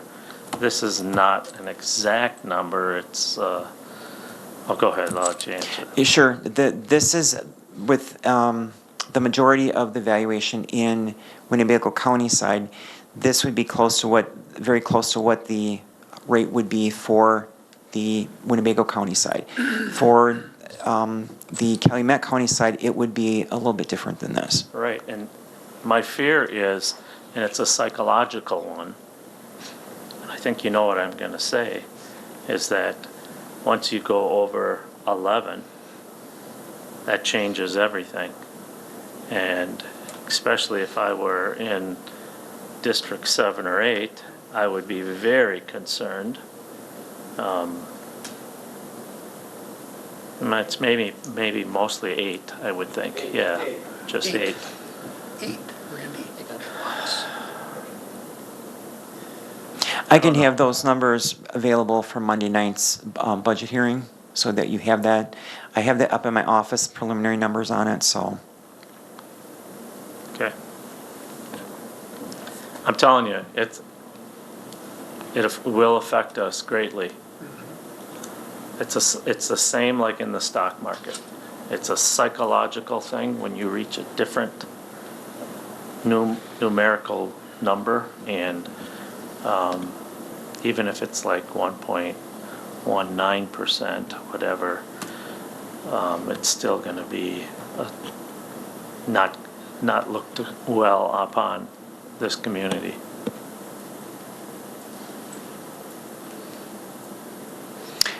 One of the last slides I have is just to review on the debt, overall debt level, which is going in the right direction as we have had planned for the last, you have had for the last couple of years. You can see from 2015 through 2019 that general obligation debt limit has been falling, which means that we're paying off more debt than you are taking on. So that makes perfect sense. And during calendar year 2019, we have budgeted for principal payments of $3,275,000. And we have planned to add additional new CIP budget debt that's in the CIP program of $1,558,752. This would exclude the amount that would be taken on for developer debt. And I think that's what Alderman Nichols might have been talking about, that there are a couple of developers out there that we might end up doing CIP projects, but we've had it in the budget for a couple of years, and those projects haven't happened, so we won't borrow for it until we have developer agreements and we're moving forward on those projects. So all like the 1.5 million is only the new debt that we know that we have planned and outlined. And then there's also CIP debt that the TIF districts would be paying for 100%. And then obviously the new public works facility, which is 10.7, but that would not be, it would be debt of the city, but it would not be considered general obligation debt because it would be considered more of a lease revenue bond debt through the USDA loan program.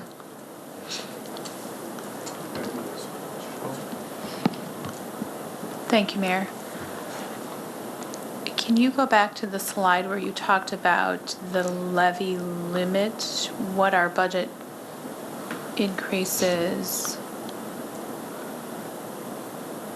I think that's the one. This one shows that our levy limit for 2019's budget was $98,406. And we were able to bring the budget into balance with no more than an increase of that. Now, obviously, there are exceptions out there that you can exceed that, where if one of the exception lines is for general obligation debt. If you have keep issuing debt, you can keep adding to that tax levy increase for debt as you keep issuing going forward. It also will come into play for, since we have a joint fire district or a joint fire district operation here with Nina Menasha, any increase in the fire department budget could be put on also as a separate standalone line, so that, say, our share of the budget went up $50,000, we could say the levy limit is this, plus we need an amount of whatever the fire department's budget increase was, our levy contribution. Those are two exceptions that we did not have to use this year at all. We were able to keep in with what the state limit was. And like I mentioned earlier, it was a third of a year ago because you didn't have the substantial growth in valuation, which basically is not only just in non-TIF district areas, but also with anything with TIF district areas. And now I'm thinking back to the slide where you talked about, just leave that one right there, but where you talked about our 3% allowable expenditure increase and how our proposed budget has a 1.6% increase in allowable expenditures.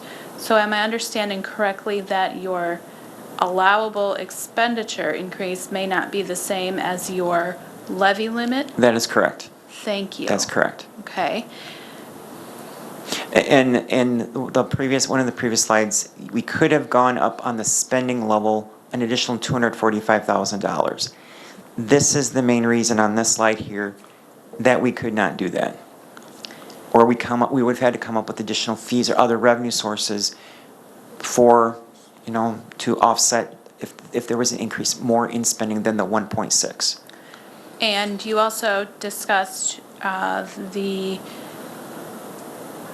impact of decreasing our proposed budget by $113,000, what happens next year?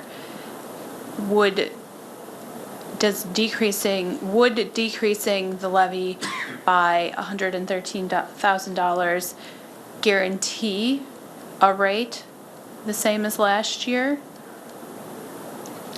No, It would not. no. Could you explain why?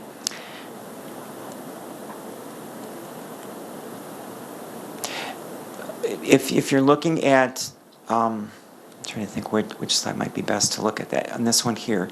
If we were to take 113,000 out of the 2019 budget base here, the question is, how would we, there would have to be some service that would need to be cut permanently going forward, because if you want to add it back, there's no room right now on this slide here to be able to add the $113,000 back. And then if we decrease the tax levy and actually decrease the levy downward, instead of a $98,000 increase, if it was all coming in the tax levy savings, then you could get the rate down to the 1082 for the majority of the city residents. However, then you're setting yourself up for a much lower increase. Your base level here would also be lower, so that if we had a 1% increase, we'd basically be right where we're at from a year ago, that the levy would be down about 10,000,003, and we'd be starting a lower base level, so that if we had a 1% increase, we would be no more than be able to increase about $100,000. Yes, and my question is, even if you decrease the levy by $113,000, that doesn't guarantee that the rate would return to 1082? For this year, if you decreased it this year, you would be able to get that amount. If it was all on the tax levy, you would be able to get that rate down to the 1082 for the December 2018 levy or the 19 budget. But you're setting yourself downward. Hearing that every year. For 2020, I mean, you're setting yourself for the spending limitation. You're going to self-restrict yourself, and on the levy amount also, it's going to be more challenging going forward. Yeah, I understand what you're saying. I'm also trying to make the point that we don't set the tax rate. The state of Wisconsin sets our tax rate. We, as a common council, as a community, establish a levy, what it costs to provide services to our community. We establish the levy. That all gets put into some kind of formula by the state of Wisconsin, and they spit out the rate that will be used. Correct. To assess On the taxes. resolutions, you are not adopting anything with the rate. You're adopting the total spending level, and you're adopting the tax levy. Thank you. Thank you, Mayor. John, on the rate itself, if I'm understanding from the previous council then, or a council meeting that we had, seeming we're reassessing the entire city all this next year, that is a very temporary 10.94 rate, correct? Because the way you explained it before, it will drop after the overall assessment down to like 9.596, correct? I thought it was like 983 or 985. Okay. Roughly ballpark, yes. Yeah, okay. Correct. Okay, so the good news is that would be a temporary increase, because after the assessment, now the assessment wouldn't, the drop after the assessment wouldn't take place until 2020, correct? When they would end up doing the reassessment here, that when we have the board of review next fall instead of next summer, those valuations would be as of January 1 of 2019, which would be for the 2020 budget. Okay. So what the assessor's office would end up doing, and we're going to bring that bring that to you, that addendum agreement on Monday night's meeting, to proceed forward with that, since we've had that previous discussion a week ago. Thank you. Oh, thank you very much, Mayor. John, so were we successful in getting that loan for the city garage? That's going to be a few weeks yet. on that because we have got the first document reviews. I know there's a couple things I need to have completed yet for that, and they has to go through the local review here at Shawano's office, and then it'll all get submitted sometime like around December 15th. And the thing is, the federal government hasn't indicated with what funding level they're giving out to each of the states until December 7th.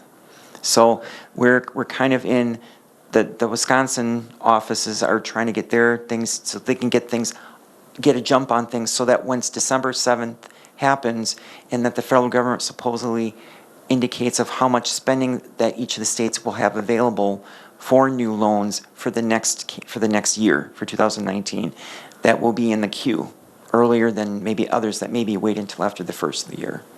So we're still working on it. Okay, so would that have any effect into the budget for 2019? It does on the expenditure side, but it does not have an impact on the tax levy at this point because we're not anticipating. I mean, we have a little amount of interest in, because what we'll end up doing is we'll have a interim loan through a local bank or through the state trust fund loan for the project.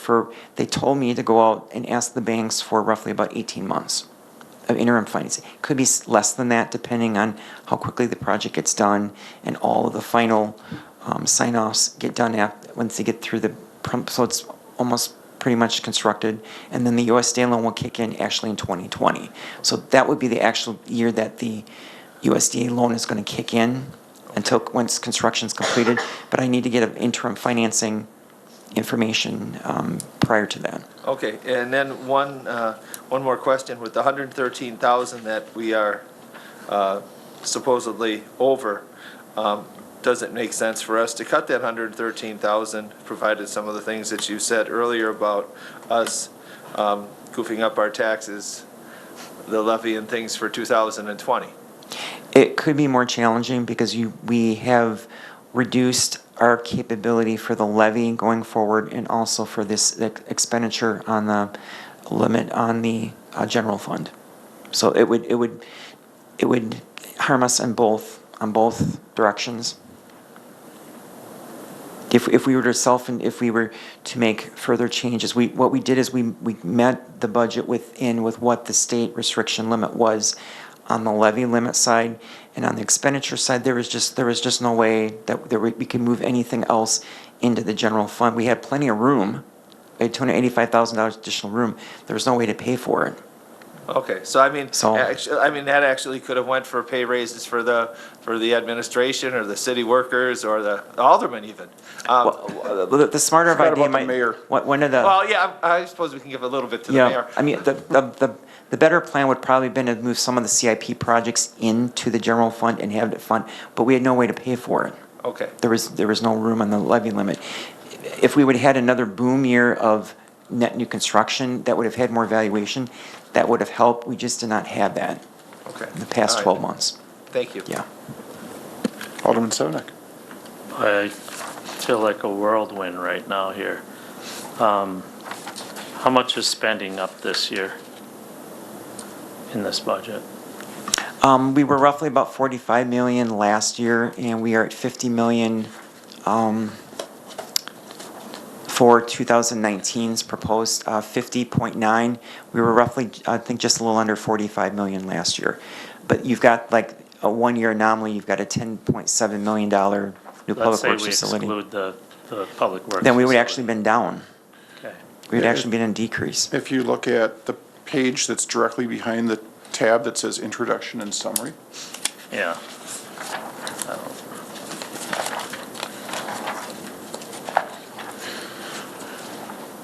Okay. That one does, one more page yet, Stan. Yours? Oh. Is it? Yeah, right there. So that page shows you the top section is the general fund expenditures up 1.6%. But then it also shows our revenues up 1.2%. Then you move down, the debt service payments are up 6%. Recycling funds down, and then overall, and things that are on the levy are up 0.96, so less than 1%. Okay. That little blue spot. Right, I got my finger on it. Yeah, Is that what you were asking, kind of? yes. Okay.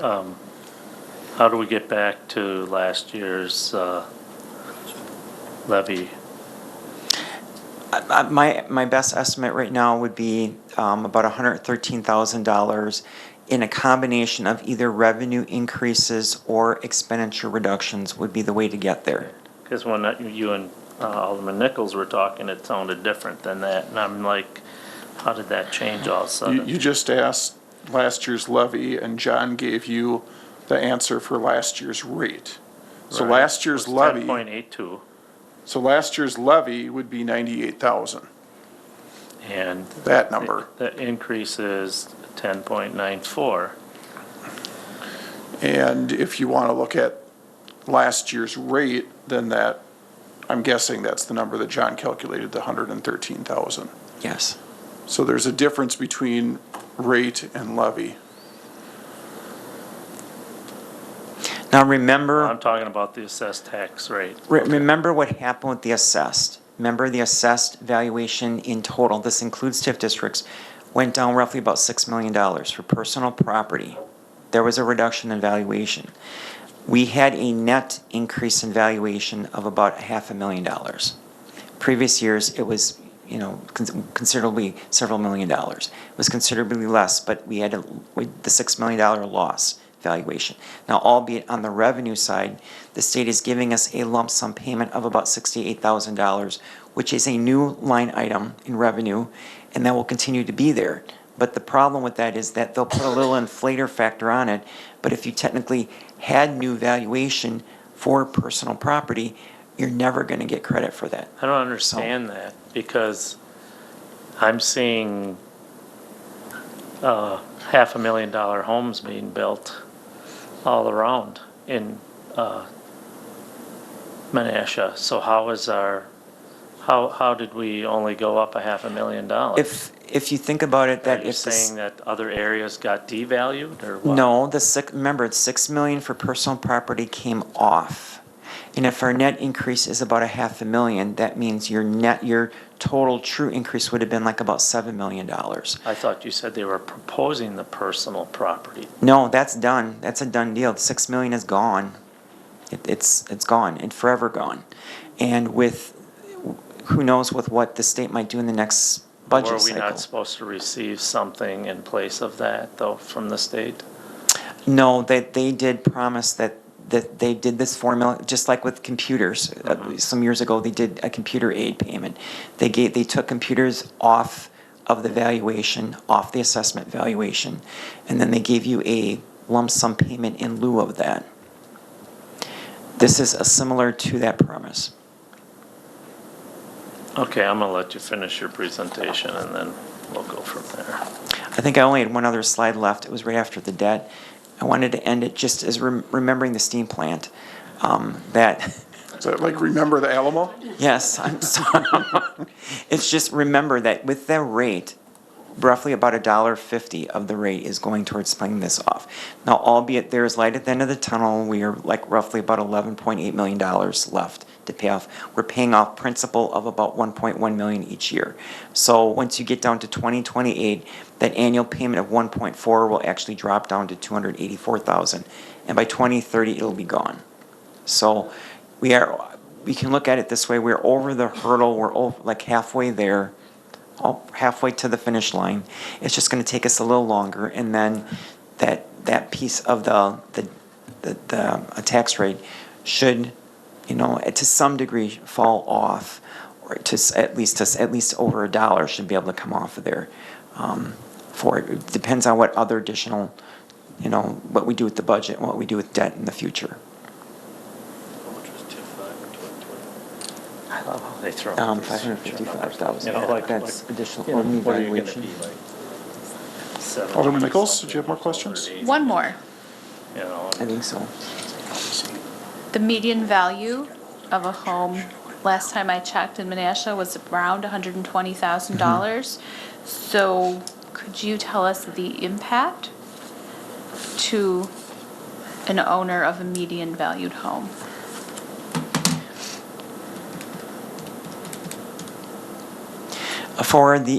if the rate stays at the proposed increase going from 1082 to 1094, that'd be a 12-cent increase on an average $120,000 home. It's about $14.40. $14.40. On the city's share of the tax bill. Thank you for For the clearing average that home, up. yes. $14.40. Thank you. Oh, it depends on what you got on it. You're all in, aren't you? See, John would get, what, 3 pizzas out of that at Little Caesars? For me, yeah. Yeah. Alderman Taylor? Oh, I'm sorry, I just didn't turn my mic off. Sorry. Oops. On to Randy. At what point in history do we return to the market for a favorable rating to Moody's or whatever? At what point do we do that? I talked with Ellers when we've been working with them on the creation of a new TIF district and with this RDA financing. And I do want to explore that opportunity because there's got to be at some point, because our debt limit here is very close before we add any of the CIP debt for developers or TIF debt. We are very close to 50%. Back just 4 or 5 years ago, you were at 75% of your debt limit. That's a huge hurdle to get over, to have that reduced as quick as it has, but you have been able to do it. That would give us a good standing to be able to present that. Now, fund balance is another one. Our evaluation is another one of how the valuation is going, how our TIF districts are performing. So we've got a number of items in our toolbox that we could present to them and find out, because now they've gotten it more objective. It was very subjective years ago. Now it's objective. They put it through a formula and they spit out a score, and they tell you where you are in the range for, if you're a very poor level community for rating for risk, and where your interest rate environment would be. If you have a certain score that's a little bit higher or medium or on the high end, obviously the score would be a little bit higher than that. So it'd be interesting to see if we just run our numbers through the score, maybe not even have to run it through Moody's, because when you go to Moody's you do have to pay a fee to do that. But we could run it through and run the formula and just see where we're at, because the factors that they've come up with in the last couple of years are very objective. So it's very data driven. We could throw the numbers in there with our total outstanding general obligation debt, our fund balance, our tax rate, our valuation, assessed valuation. We could throw a number of things in there and probably get a pretty good idea. Are we ready to be going out on the market at some point in the future, or are we, $5 million away from the debt needing to come down, or does the fund balance need to go up $2 million or something? We can kind of see where we're at with that. Okay, thank you. And the other thing that we have to consider, if we want to go out to Moody's, is what is it going to get us? Right. And right now, 1.5 million, that's probably about the minimum you'd want to borrow on the market. Otherwise, the interest rate decrease isn't enough to make up for all the costs that you have to pay to the investment manager to get those rates. So we're close to that, but as John said, we have to decide when is the right time to do that, or are we just wasting money by going out and getting that rating? Alderman Taylor? Well, what I was looking at mainly was when we go back to a rating, Menasha always had a favorable rating, but for the steam plant. And I know that developers and people look at that, and I was just wondering, at what point do we want to look at that if we're in a favorable rating and to get our rating back to where it was? Sure. Yeah, that's what I was looking at. I wasn't looking at to spend money, go back into the market. No, I'm just saying that it is pricey to do that, and you need to look at the value. Yeah, is having that rating valuable enough if a developer's coming in to have spent that several $1,000s probably to get that? Or does the developer, if you're an unrated community, does that matter to them? So that's what we'd have to assess. It's under $5,000 to do that. It's just to get the rating is gonna be multiple thousands of dollars. But if you're actually going out to market for $1.5 million, that's tens of thousands of dollars, if not more. Yes, it's usually like maybe, It's usually five- 1%, five- isn't it? I'd say maybe almost, could be closer to 5% of the issuance part of it, so, yeah. Thank you. Other questions for John? If not, I would accept a motion to adjourn. Okay, I'm not sure who you got, but you get two people. Just pick them casually. All those in favor? Thank you. We are adjourned. We'll take 5 minutes or so, and then we'll come back.